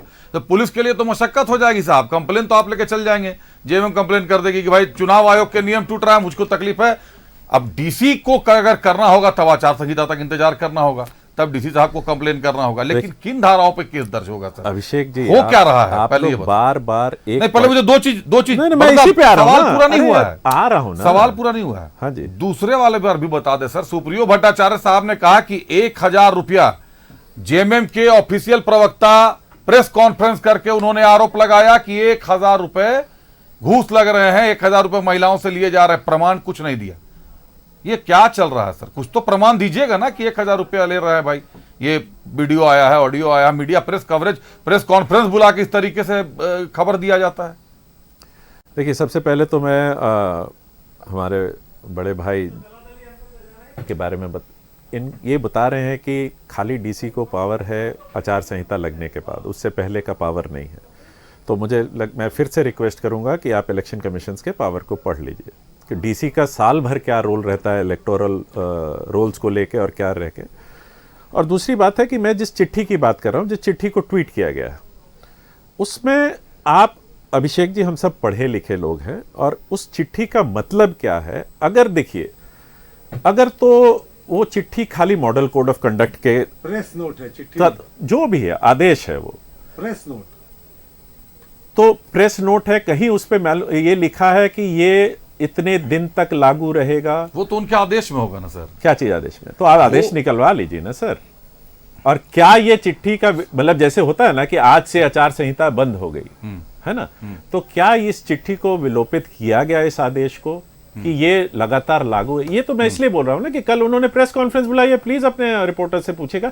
अरे ये इतना कंफ्यूजन हो रहा है, एक बार क्लियर हो जाएगा, उनके मुंह से ही आ जाएगा तो क्लियर हो जाएगा। और सबसे बड़ी बात हमने, हाँ होना चाहिए। और दूसरी बात है कि जो हमारे प्रवक्ता ने कहा कि 1000 रुपया लिया जा रहा है, तो किसी ने उनको सपना तो नहीं आया होगा, या मनगढ़ंत बहाने तो नहीं बना रहे होंगे। तो बिना प्रमाण के सर, आपके मतलब पार्टी प्रवक्ता ऑफिशियल तो ऑफिशियल चिट्ठी भेज के हमने सुनी सुनाई बात हमने कह दी, बहुत सारी बातें सुनी सुनाई। ये भी तो आरोप लगा रहे हैं कि मैया समान योजना में इतने पैसे ले गए, तब फॉर्म भरा जा रहा है बिचौलियों का। तो उस बिचौलिए ने प्रूफ तो कोई नहीं दिया, आपने मांगा था उससे प्रूफ? नहीं सर, आपने कल दिखाया, तो मतलब जो न्यूज़ 11 दिखा रहा है वो प्रूफ है, बिल्कुल है ना? तो दिखेगा, जो और सच दिखता है तो कड़वा लगता है। तो सच है तो अभी तक न्यूज़ 11 के तरफ से बिहार वाला रिपोर्टर का सच के बारे में क्वेश्चन नहीं पूछा गया, तो क्या वो सच गलत है जिसको उनके सवाल उठाने पे? शर्मी की सारी सीमाएं तोड़ना। हमारे देखिए प्रतुल जी उसको उसी चैनल के मालिक पर फर्जी मुकदमा करके जेल भेजा। मैं अभी क्लियरफाई कर दूं, फिर मैं बोलूंगा तो अभिषेक जी आपको तकलीफ होगी। मैं इस व्यक्तित्व, मैं इस इनके स्टेटमेंट को कड़ी ये करता, मुझे आप दोनों से आग्रह करूंगा, मैं आप दोनों से आग्रह, मैं बोलूंगा तो बात और बढ़ जाएगी। इनको बोलिए ये बात ले वापस, प्रतुल जी, बटर जी, दोनों लोग एक बात, ये बात अपनी वापस लें, दोनों लोग एक बात नहीं तो आप प्रूफ दें कि सरकार ने कौन सा केस किया है, ऐसा है, कौन सा सेडिशन का केस ऐसा है, बटर दिखा दें हमको। बटर साहब ऐसा है, आप भी सुन लें, प्रतुल जी भी सुन लें, बार बार बोल रहे हैं, दोनों लोग सुन लें। आप लोग जब भी बोले एक वरिष्ठ पत्रकार को बोले कि वो एक वरिष्ठ पत्रकार है, उनके खिलाफ कार्रवाई हुई है, वो ठीक है। और न्यूज़ 11 ने उसको उनके मामले को भी प्रमुखता से लिया, ठीक है, लेकिन ट्रायल यहां नहीं करेंगे ना सर। अब तो वो भी चले गए हैं, अब तो उन्होंने भी शिकायत की है, और उनकी शिकायत के साथ कितने नाम और जुड़ेंगे? अभी तो जितने उन्होंने बोले हैं उतने हैं, अभी पर्दे के पीछे कितने नाम और खुलते जाएंगे, किसका पैसा कैसे सिंगापुर से कैसे लंदन में अच्छा हुआ, कदम है उनका, मैं बोल रहा हूं। सोच कर बोलिएगा बटर साहब, कहीं लेने के देने ना पड़े। चलिए अगर देश का कोई भी सामान या मिनरल चोरी हो रहा है, और कोई भी मिनरल चोरी हो, 1,20,000 करोड़ का कोयला चोरी का सीबीआई ने प्री दर्ज कर लिया, जिसमें एक वरिष्ठ पत्रकार अरूप चटर्जी जी ने मुकदमा किया, विसिल ब्लोअर थे, प्रहरी थे। क्यों शुरू हो गए? क्यों अरूप चटर्जी का नाम सुन के आपको भाई मार देता साहब? क्योंकि वो सरकार के बड़े बड़े लोग एक्सपोज हो रहे हैं। एक बड़े राजघराने की बड़ी नेत्री ने सीधे पैसा वसूला है। कुछ दिन रुक जाइए, किन लोगों के मार्फत धनबाद बार आप लोगों से मना कर रहा हूं, मैं दोनों लोगों से, आप लोगों से आग्रह कर रहा हूं। आज मुद्दा गोगो दीदी है सर। जिस दिन डिबेट मैं आपको बटर साहब, मैं आपको आश्वस्त कर देता हूं कि जिस दिन डिबेट वरिष्ठ पत्रकार अरूप चटर्जी पर रहेगा, मैं प्रमाण के साथ आपके सामने बैठूंगा इसी टेबल पर। एकदम ठीक है, आप निश्चिंत रहें और हम लोग सारा खुलासा कर देंगे, कुछ छोड़ेंगे नहीं हम लोग। वरिष्ठ पत्रकार अरूप चटर्जी को जेएमएम से सर्टिफिकेट की जरूरत नहीं। अब मामला जिस दिन डिबेट रखूंगा, मैं तो कह रहा हूं अपने टेबल पर नहीं जरूरत है, बिल्कुल ना हम दे रहे, हम कौन होते हैं? देखिए वो निष्पक्षता के प्रतीक है झारखंड में। व्यक्तिगत सोच सबकी अलग होती है, ये एक मीडिया हाउस है और हमारा प्लेटफॉर्म हर दल के लिए है, वो सारे दल के लोग अपनी बातें रख सकते हैं। और आपसे सवाल, हमारे ज्यादा सवाल इसलिए होते हैं जेएमएम से, कांग्रेस से, आरजेडी से, क्योंकि आप यहां सत्ता में हैं। मैं रांची में पत्रकारिता कर रहा हूं सर, जिस दिन मैं दिल्ली में करूंगा तो मैं केंद्र की सरकार से पूछूंगा। आज रांची में कर रहा हूं, सवाल आपसे हैं, कल अगर सत्ता आती है भाजपा की, प्रतुल साहब होंगे, सवाल प्रतुल साहब के पास भी ज्यादा जाएंगे आपसे, ये तय है। क्योंकि जो सत्ता में होगा पत्रकारिता सवाल उसी से पूछती है कि साहब सिस्टम आपने बनाया है, कैसे चला रहा है। रुक करते हैं अतिथियों का एक बार फिर। प्रतुल साहदेव साहब से बात हो रही थी। प्रतुल साहदेव आप हाथ उठा रहे थे, कुछ कहना चाह रहे थे आप। मैं कह रहा था माननीय मुख्यमंत्री जी ने जो आदेश दिया, एक तरीके से भानुमति का पिटारा खोल दिया। उन्होंने डिप्टी कमिश्नर्स को आदेश दिया जेएमएम के ट्वीट को रिट्वीट करते हुए कि भाजपा जो फॉर्म भरवा रही है इस पर आप अगर संज्ञान लें, अगर नहीं है। मुख्यमंत्री ने क्या कहा, अभी मैं राजद के युवा प्रवक्ता को सुन रहा था, सभी उपायुक्त संज्ञान ले, अगर मगर कुछ नहीं है, संज्ञान ले, डायरेक्शन है। और देखिए सबसे पहला रीपोस्ट आया रांची डीसी का, क्या लिखा, आदरणीय महोदय, निर्देश को संज्ञान लेते हुए त्वरित कार्रवाई सुनिश्चित करने हेतु संबंधित को निर्देशित किया गया सादर। यानी आपने एक नया एक रोड मैप खोल दिया एफआईआर करने की। इस सरकार ने 500 भाजपा के नेताओं पर मुकदमा किया। मुझे लगता है अगले कुछ दिनों में 500 और लोगों पर होगा। बाबूलाल मरांडी जी ने चैलेंज किया है कि हम विधि सम्मत काम कर रहे हैं और गोगो दीदी योजना का फॉर्म भरवाने मैं भी जाऊंगा। वही नहीं, बीजेपी के तमाम लीडर जाएंगे। कितने एफआईआर करेंगे मुख्यमंत्री जी? कागज कम पड़ जाएंगे। ऑनलाइन एफआईआर में आपका नेट ठप हो जाएगा, जैसा आप पहले भी आपका नेट ठप होता रहा। तो ये आप कितने भी कर लेना, गोगो दीदी योजना झारखंड की महिलाओं के दिल में बस गया है। और इसी के कारण आपने मुख्यमंत्री को कभी सुना है कि ये निर्देशित करते हुए कि संज्ञान ले, एफआईआर करें? और डिप्टी कमिश्नर ने तो आप यकीन मानिए पहला एफआईआर रांची में ही होगा, उसके बाद झड़ी लग जाएगी एफआईआर की। पर इससे क्या विचलित होते हैं राष्ट्रवादी दल के कार्यकर्ता? ऐसे फर्जी मुकदमों से विचलित नहीं होते। और हेमंत सोरेन की सरकार ने तो 500 से ज्यादा मुकदमे किए। कौन कौन से मुकदमे नहीं किए? आप तो खुद साक्षी हैं अभिषेक, कोयला चोरी, लोहा चोरी से लेकर कौन कौन मुकदमा नहीं किया। लेकिन हम नहीं टिके, ना हम हिले, और हम अपने पद पर आगे बढ़ते रहेंगे। ये सरकार कुछ भी कर ले, गोगो दीदी योजना चलती रहेगी। मुख्यमंत्री जितनी मर्जी एफआईआर कर ले। क्षितिज के बाद एक बार जाते हैं। क्षितिज, आज भाजपा ने, अमर बावरी साहब ने, नेता प्रतिपक्ष ने जेएमएम पर तो सीधा हमला नहीं बोला, लेकिन गठबंधन में कांग्रेस है, कांग्रेस पर कह दिया कि अगर आज हम लोग नियम तोड़ रहे हैं तो कांग्रेस की खटाखट योजना क्या थी। खटाखट योजना से जो 1 लाख रुपए भेजे जाने की घोषणा करा के फॉर्म भराया गया, वो क्या था? देखिए तो कांग्रेस के प्रवक्ता होते तो ज्यादा बेहतर से बता पाते। गठबंधन के आप नहीं, गठबंधन का मैं हूं, लेकिन उसके विषय पे ज्यादा जानकारी वो दे पाते। लेकिन देखिए ये योजनाएं जो है, ये देखिए ये योजना पूरी तरह से, ये लोग, इनकी और भी तो योजनाएं हैं, वो सारी योजनाएं कितनी क्रियान्वित हुई हैं झारखंड में। और इन्होंने कहा कि हेमंत सोरेन जी डर गए हैं, या फिर हमारी जो गठबंधन की सरकार डर करके किसको, जिसने मैया सम्मान योजना को बार बार क्रिटिसाइज किया था, जिसने मैया सम्मान योजनाओं को के बारे में इन्होंने कहा कि नीयत का फेर है। सचमुच ये नीयत का फेर है, ये नीयत का फेर है। ये डर का भी फेर है कि ये लोग डरे हुए हैं कि भाजपा जो है झारखंड में फिर से ये लोग साफ होने वाले हैं। आप बताइए कि ये लोग इस बार नारा देंगे क्या? पिछले बार तो 64 पार दिया था, इस बार भी नारा दीजिए। अगर आपको अपने इतना ही भरोसा है तो ये लोग नारा नहीं देंगे और ये लोग कुछ नहीं कर सकते। देखिए इन्होंने जितनी सारी बातें की है, ये लोग उसी में घिरते हैं। इन्होंने सिलेंडर का बात किया, मैं तो पूछ रहा हूँ कहाँ है आपने? बाकी राज्य, बिहार में तो आपकी ही सरकार है, आप क्यों नहीं दे रहे हैं बिहार में? आप यूपी में क्यों नहीं दे रहे हैं? दीजिए। आप मध्य प्रदेश में दीजिए, बाकी जगहों पे दीजिए। मध्य प्रदेश में बाकी जगहों पे 800 रुपया क्यों है? आप वहां क्यों नहीं 2000 रुपया, 2100 रुपया कर दे रहे हैं? वहां आपकी राज्य, आप वहां से शुरू कीजिए। अब हम झारखंड में आपका स्वागत करते हैं, तब स्वागत करेंगे, तब हम कहेंगे कि हाँ हो सकता है ये देगी। लेकिन ये लोग केवल छलने का पहले भी काम किए हैं और अभी भी ये लोग लोगों को छलने का काम कर रहे हैं। लेकिन हम लोग लोगों को छलने नहीं देंगे। झारखंड के लोगों पे अभी ये लोग मुद्दों पे आए हैं, धीरे धीरे ये लोग सगत जगह पर आएंगे। और यह मुझे खुशी की इस बात की है कि झारखंड का चुनाव जो है मुद्दों पे लड़ा जा रहा है। झारखंड का चुनाव मछली और झारखंड का चुनाव मुजरा या मंगलसूत्र पर ना लड़ेंगे और ना लड़ने देंगे। सावन में मटन खाने वालों के मुंह से ये बात सुन रहे हैं आप? सावन में या कहीं कोर्ट ये लिखा हुआ क्या कि कहीं गलत है? अरे लिखा हुआ क्या? आप बताइए, आप केस दर्ज कर दीजिए, आप केस दर्ज कर दीजिए। कमाल का बात करते हैं, कमाल का बात करते हैं। अभिषेक जी, क्या सनातन धर्म की बात करते हैं, कमाल का बात करते हैं, कमाल का बात।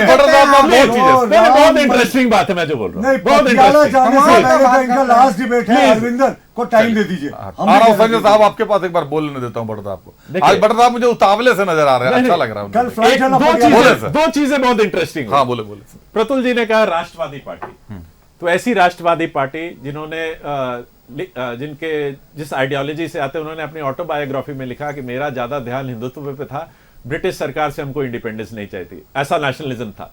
दूसरा, सनातनी, ऐसे सनातनी हैं जो रेप के विक्टिम्स को पैरोल देके अपने लिए वोट मंगवाते हैं, 60 दिन तक है ना, नहीं होती है। वो ये ऐसे सनातनी है कि बेटियों के बलात्कारियों से मटन खाने से तकलीफ है, पर बेटियों के रेपिस्ट से वोट मंगवाने में तकलीफ नहीं है। यही दो पॉइंट था मेरा। 1984 का अगर कोई सिख नरसंहार भूल सकता है वो सिख नहीं, 60 दिन होता। कांग्रेसियों ने क्या उत्पात मचाया था, सिखों को टायरों से बांधकर जला दिया गया, और राजीव गांधी ने कहा जब बड़ा पेड़ गिरता है तो कंपन होती है। साहब ये तो सनातनियों और सिखों के विरोधी रहे। नहीं, लेकिन प्रतुल साहब ये तो सवाल है कि आखिर ऐसा है क्या, पैरोल की जो स्वीकृति मिल रही है, आखिर राज्य सरकार क्या सोचकर पैरोल दे रही है? पैरोल, ये मैंने पता कर लिया कि पैरोल देना राज्य सरकार के अधिकार क्षेत्र में है, कोर्ट उसमें इंटरफेयर नहीं करता, ये राज्य सरकार देती है। कोर्ट की फाइनल सहमति होती है अभिषेक, कोर्ट चाहे तो उसको कैंसिल कर दे, कोर्ट कैंसिल कर सकता है। नहीं, कोर्ट कैंसिल कर सकता है, कोर्ट कैंसिल कर सकता है, बिल्कुल कैंसिल कर सकता है। लेकिन देता पैरोल देती सरकार मिला उस समय इन्होंने क्यों नहीं मूव किया कि ये कोर्ट का कैंसिल? हमने तो इलेक्शन कमीशन ने तो शर्त दिया कि इलेक्शन कमीशन, जो भी सनातन धर्म को जानता है ना वो कभी नहीं भूल सकता 2007 का कांग्रेस का वो एफिडेविट कि राम लल्ला काल्पनिक है, सुप्रीम कोर्ट में कहा था, रामायण काल्पनिक ग्रंथ कहा था, और लालू प्रसाद जी और कांग्रेस तो तमाम एक ही थैली के चट्टे बट्टे थे। चारा घोटाले में लालू प्रसाद को कांग्रेस ने जेल भेजा, आज तो कांग्रेस के प्रवक्ता नदारत थे यहाँ, और शिबू सोरेन को कांग्रेस ने जेल भेजा। हमारे अरविंदर जी ने तो जस्टिफाई किया था कि शिबू सोरेन की गिरफ्तारी तथ्यों के आधार पर हुई थी। तो ये जो भ्रष्टाचारियों के खिलाफ वार होने वाला है, फिर भ्रष्टाचार, प्रतुल जी फिर फंस जाएंगे आप, फिर भ्रष्टाचार पे बात कर रहे हैं प्रतुल जी, आप फिर सो जाएंगे, आप फिर फंस जाएंगे। आप बताइए, आपके सबसे बड़े हेमंता जी का बात कर लीजिए ना सर, हेमंता विश्व शर्मा जी जिनको भेजा है आपने, कश्मीर सेक्स स्कैंडल का मुख्य अभियुक्त कौन था? अभिषेक इनसे पूछ लीजिए, कश्मीर सेक्स स्कैंडल का मुख्य अभियुक्त कौन था? बाद में वो बरी हुआ तो साफ बात है। अरे इनके पार्टी के सुप्रीमो को 5 केसेस में लालू प्रसाद को सजा मिली, लालू प्रसाद को 5 मुकदमों में सजा मिली, बेल पर है तेजस्वी यादव, लाल प्रसाद, रेलवे में नौकरी पैसा लेकर मीटर डाउन और उधर नौकरी, बेल पर सब लोग बाहर है और बड़ी बड़ी बातें करते हैं। सोनिया गांधी बाहर है बेल पर, लालू प्रसाद 5 केसेस में सजा याफ्ता है। चारा खा जाने वाले जानवरों का उस पार्टी से ये लोग आते हैं, 15 वर्षों से बाहर हैं और अभी ये बड़ी बड़ी बातें करते हैं। अभिषेक, हमारा आज भी कहना है कि इलेक्शन कमीशन के कोई मुख्यमंत्री अंग नहीं, फिर ऐसा उन्होंने डायरेक्टिव क्यों जारी किया? और इलेक्शन कमीशन को करना था तो इलेक्शन कमीशन के संज्ञान में इस बात को लाते, इलेक्शन कमीशन की ये कार्रवाई करती। इलेक्शन कमीशन के बिहाफ में मुख्यमंत्री को किसने ऑथराइज किया कि ऐसा निर्देश डिप्टी कमिश्नर्स को दे, और डिप्टी कमिश्नर्स ने भी आदेश निकाल दिया कि कार्रवाई हो। मुख्यमंत्री इलेक्शन कमीशन के कब से पार्ट हो गए? संजय रंजन साहब जी सर, ये बड़ा गंभीर मसला है कि अगर योजनाओं को लेकर इस तरीके से जो चर्चा छिड़ी है, जो सियासत छिड़ी है, क्या सत्ता पक्ष नहीं चाहता? क्या 1100 की जगह 2100 मिल रहा है तो सत्ता पक्ष को लग रहा है कि ये कहीं ना कहीं वोट बैंक पर बड़ी सेंधमारी साबित हो सकती है, इसीलिए प्रभावित करने के लिए सारे कारक बुने जा रहे हैं? ये मैंने पहले ही कहा था आ रहा हूं कि असल में ये समय और नियत का फर्क है इसमें। एक ने अपने मैनिफेस्टो में कहा और ये भी कहा कि जैसे ही हमारी सरकार आती है हम इसको पहले स्ट्रोक में, पेन के पहले स्ट्रोक में इसको लागू करेंगे। दूसरी तरफ अगर आप देखें तो जब इनका फेडिंग क्या बोलते हैं मोमेंट्स शुरू हुआ, उस वक्त इन्होंने एक योजना लागू की। अब प्रश्न ये यहाँ पे सिर्फ नियत और समय का ही है और कुछ नहीं, इसीलिए हम उसको कहते हैं, इसको चुनावी वायदा कहेंगे और उसको चुनावी रिश्वत कहेंगे। मेरी ये साफ मान्यता, मतलब किसको चुनावी वायदा? बीजेपी के जो घोषणा पत्र ये चुनावी वायदा और चुनावी रिश्वत करेंगे जेएमएम वाले, मैया सम्मान। बिल्कुल बिल्कुल, क्योंकि हमारी बहनें रिश्वत ले रही है, हमारी बहनें रिश्वत ले रही है, ये कह रहे हैं हमारी बहनों का सम्मान रिश्वत, बहनों का सम्मान, हमारी बहनों का सम्मान। राजद के विधायक ये वही लोग कह सकते हैं, ये वही लोग कह सकते हैं यादव जी को कौन भूल सकता है? चुप रहते हैं, यादव जी ने नाबालिग का यौन शोषण किया था, राजद के विधायक थे, शिल्पी जब जैन हमारी हत्याकांड महिलाओं को कौन जब भूल सकता हमारी है? महिलाओं इनके को पर 2 अत्याचार सालों को किया कौन जा रहा भूल था, सकता है? जब सुभाष हमारी महिलाओं यादव पर और साधु अत्याचार यादव। किया जा तो रहा इनका था, तो आतंक ये राज लोग तो चुप थे, जो ये बिहार लोग था ना, तमाशा देख रहे उसने थे, देखा। वहाँ चलिए, पर बड़ा तमाशा साहब। देख रहे थे क्योंकि इनकी सरकार अच्छा थी। क्षितिज साहब आप ही से पूछ लेता हूँ। सर, चलिए। मुझे- सर, अच्छा आपकी बात अधूरी है। सर, नहीं, बात मेरी रहेगी। बात अधूरी नहीं है। मैं बस एक छोटी सी बात कहना चाहूंगा। बोल ले। मैं सर कभी किसी को इंटरप्ट नहीं करता, मेरी आदत भी नहीं, मेरा स्वभाव भी नहीं है जी। हुजूर बहादुर से यही अपील करेंगे कि ऐसा ये भी न करें जी। क्योंकि सर डायरेक्ट उन्हीं से अपील कर दीजिए सर। सर सवाल मान्यताओं का है सर सवाल एथिक्स का है। बिल्कुल। हम जो कह रहे हैं, हम ये कह रहे हैं कि हम अगले 5 साल में ये करेंगे, वादा खिलाफी होगी, यहीं बैठ करके आप हमारी लानत मलामत करिएगा। हाँ वो तो करेंगे। आज सवाल हमने तो पूछेंगे। सिर्फ एक घोषणा की है, हमने एक वायदा किया है। आपने जो वायदा किया पिछले 4.25 वर्षों में आपने ये वायदा नहीं किया। आपने योजना लागू की उस वक्त जब आपकी सरकार के जाने का समय आ गया। मैं ये कह रहा था कि 2,87,000 जो युवा हैं रिक्तियों के लिए तरस रहे थे, आपके पास रिक्तियां थी, आप करते, हम हाथ जोड़कर आपकी वंदना करते और आपको धन्यवाद देते कि आपने यहाँ के युवाओं के लिए ये सोचा। मगर जब 35 लाख में प्रश्न पत्र बिक जाए या वैसे सवाल पूछे जाए जो पहले किसी परीक्षा में पूछ दिए गए हों, या ऐसी भर्ती हो जिसमें 20-22 नौजवान की मृत्यु हो जाए, तो सर संदेह उठेगा, संशय है। इस संशय और संदेह के बादल को आप छांट नहीं पाएंगे।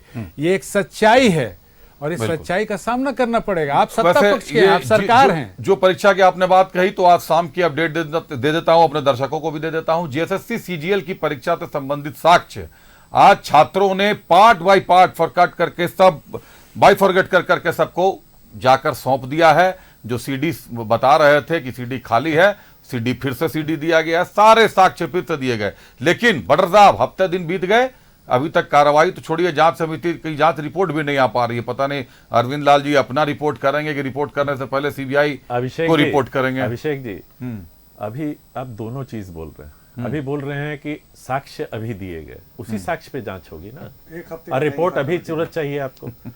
दूसरी बात तो सर कमेटी नहीं, दूसरी बात हमारी नियत पे बात उठाई गई। सर आप बोल लेते हैं, मेरा सुनते ही नहीं। हाँ बोलिए ना। आपने कहा अभी रिपोर्ट देने को, मैंने थोड़ा कहा सर, ये तो जीएसएससी अध्यक्ष ने कमेटी को कहा था कि 7 दिन में रिपोर्ट दीजिए। 4 तारीख अब साक्ष्य कहां से लाने थे? साक्ष्य जांच कैसे होता है? तो जीएसएससी अध्यक्ष नहीं दिया कमेटी को, आप एक्सटेंशन देते खत्म हो गया। आपने जो आप जो चिट्ठी लिखा है कमेटी डिसॉल्व हो गई। नहीं प्रजुल साहब, कमेटी डिसॉल्व हो गई वो। अब आप ये तो आप बताइएगा, अगर विलोपित नहीं हुआ है, आप विलोपित शब्द को बड़ा इस्तेमाल करते हैं, तो नहीं हुई है तो ना। अगर चिट्ठी नहीं तो उसमें 7 दिन के लिए दिया गया था कि आप 7 दिन में रिपोर्ट करें, तो क्या माना जाए? Committee dissolve. 8वें दिन का इंतजार कीजिए, चेयरमैन का आदेश आने दीजिए। 9वां दिन है। चलिए बट साहब, अब जीएसएससी बात हो रही थी, जीएसएससी मैं उसी पे आ रहा हूं। चुनावी वर्ष में चुनाव से महज 2 महीने पहले मैया सम्मान योजना क्यों? सर हमारी नियत पे शक किया जा रहा है।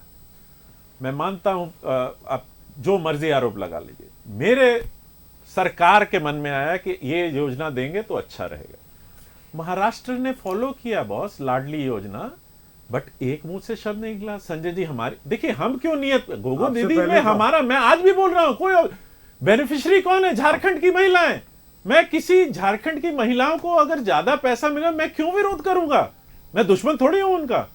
मैं तो और बोलूंगा कि मैं तभी तो बोल रहा हूं, मैं पूरे भारत की महिलाओं के लिए मांग रहा हूं कि मोदी जी दे दीजिए। नियत पे कहां शक है मुझे, ये मैं इसलिए बोल रहा हूं। ये बोल रहे हैं कि पहली कैबिनेट से हम भर्तियां शुरू कर देंगे। मैंने कल भी बात, कैलेंडर निकालेंगे। हाँ मैंने कल भी बोला आपको, 9.5 लाख केंद्र में है, 10 साल से हैं, वो आज तक बैठक ही नहीं हुई जिसमें केंद्र की रिक्तियां भरने की।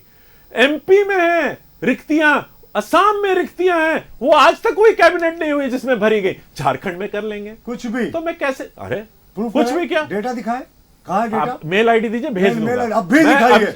आपने चैनल में अभी कहा तो अभी ना दिखाएंगे अरविंदर, कल का आप बता दीजिए ना कि आप बीजेपी के प्रवक्ता से ऑफिशियल स्टेटमेंट ले लीजिए कि केंद्र में एक भी रिक्ति नहीं है, सारी पोस्ट भरी हुई है, मैं मान जाऊंगा। बोल दे, प्रतुल जी बोले। रिक्तियां जो होती है वो तो देखिए, कंटिन्यूअस प्रोसेस है। कहानी लोग रिटायर करते हैं, लोग नए लोग भर्ती होते हैं। देख लीजिए, 9.5 लोग रिटायर एक दिन में कर गए। जवाब मांगा, 9.5 लाख करोड़ एक दिन में रिटायर कर गए।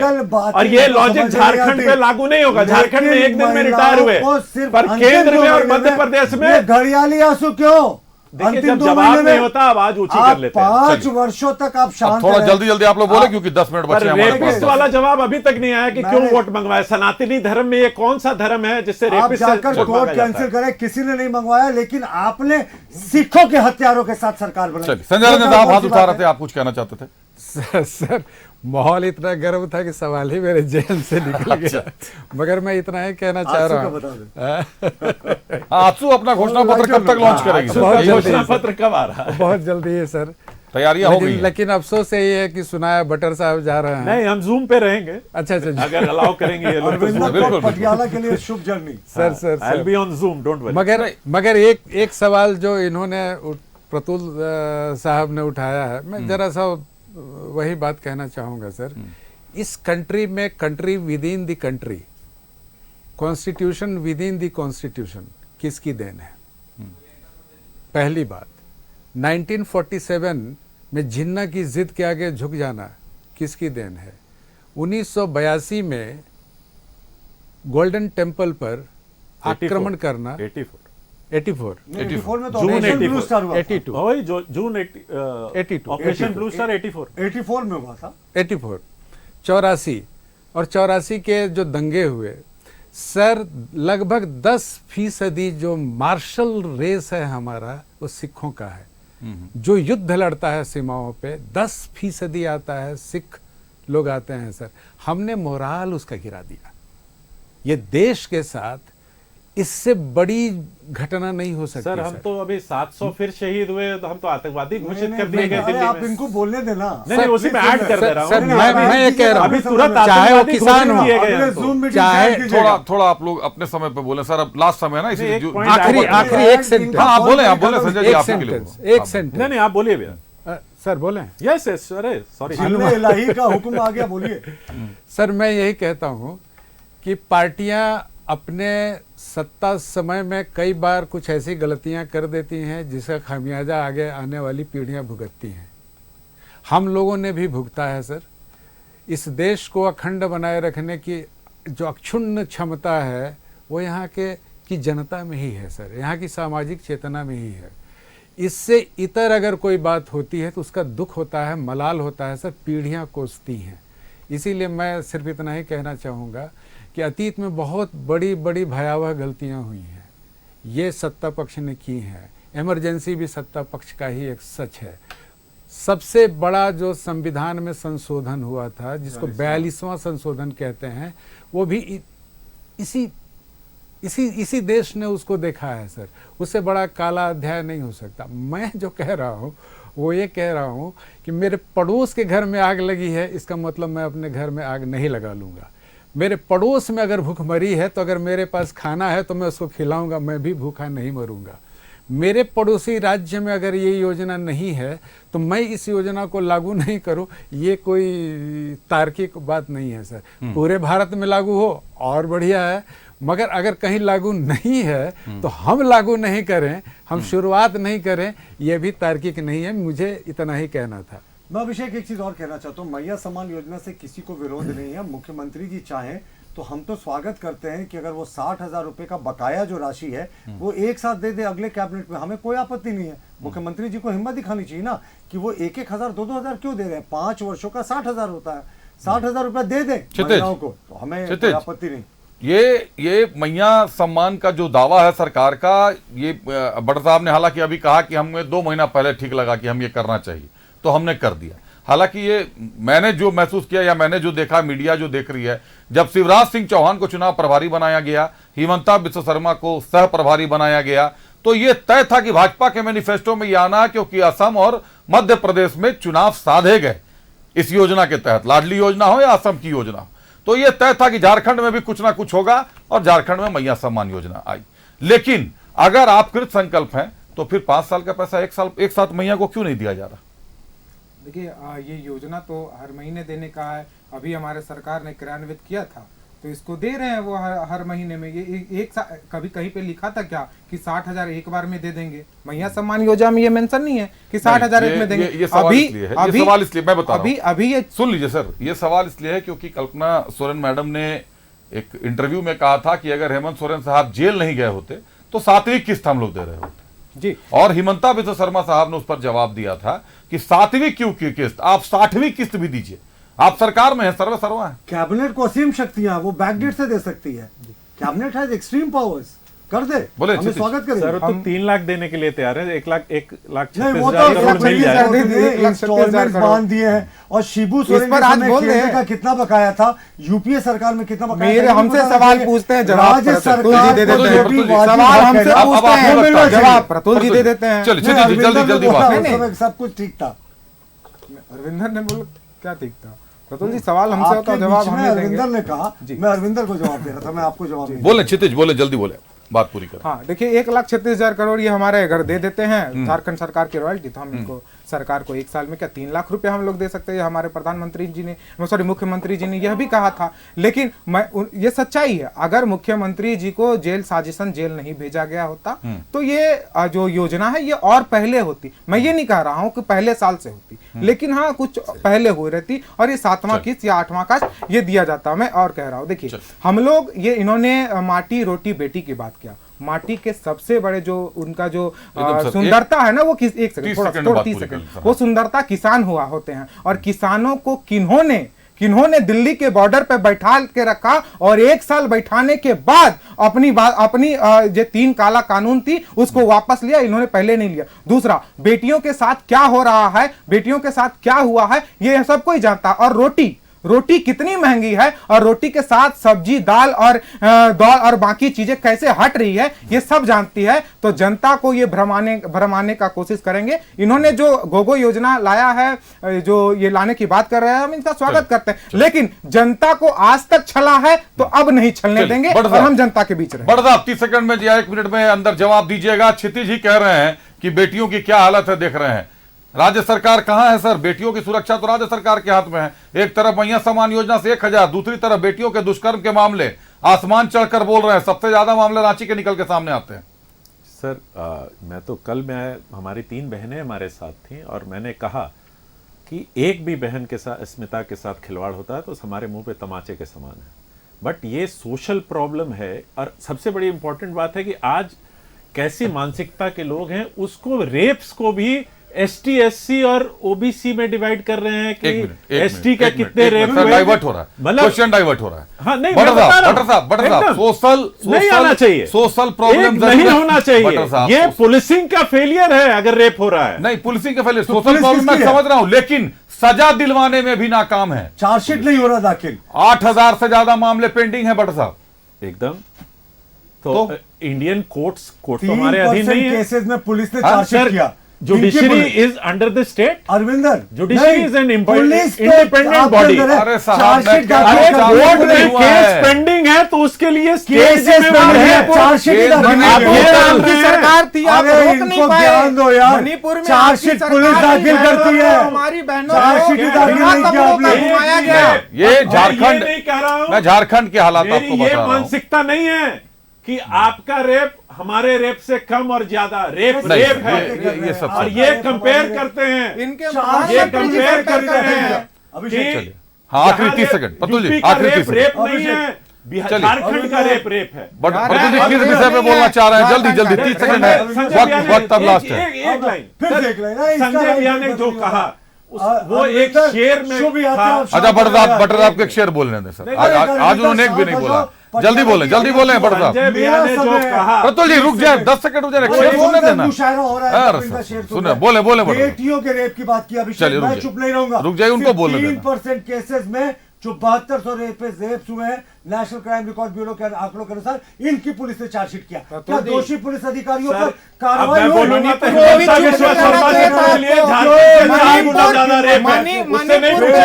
मणिपुर पे भी बोलना चाहिए था आपको। आपने टॉप स्टेट देखा प्रतुल जी रेप के मामले में? टॉप स्टेट देखा है कौन सा है रेप के मामले में? असम ही पूछ लीजिए, शर्मा से पूछ लीजिए, वो नहीं देखेंगे, नहीं देखेंगे, और बेटियों के नाम पे चुप नहीं रहेंगे, अभिषेक वो नहीं देखेंगे, बेटियों के नाम पे चुप नहीं रहेंगे, बोलेंगे।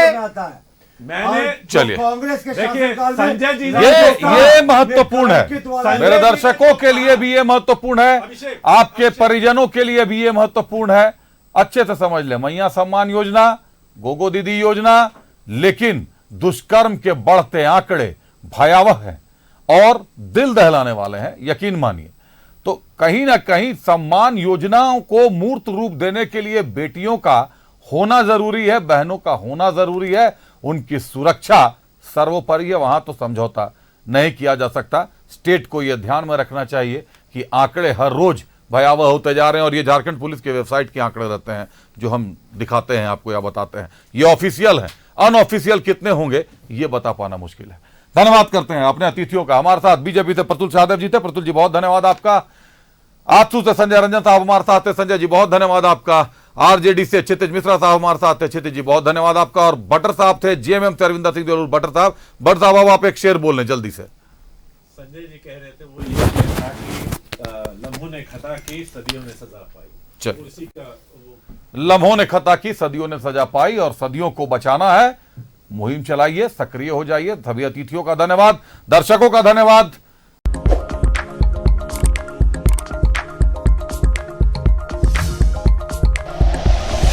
Like and share videos, subscribe करें हमारा चैनल और प्रेस करें बेल आइकॉन। न्यूज़ 11 भारत, सच है तो दिखेगा।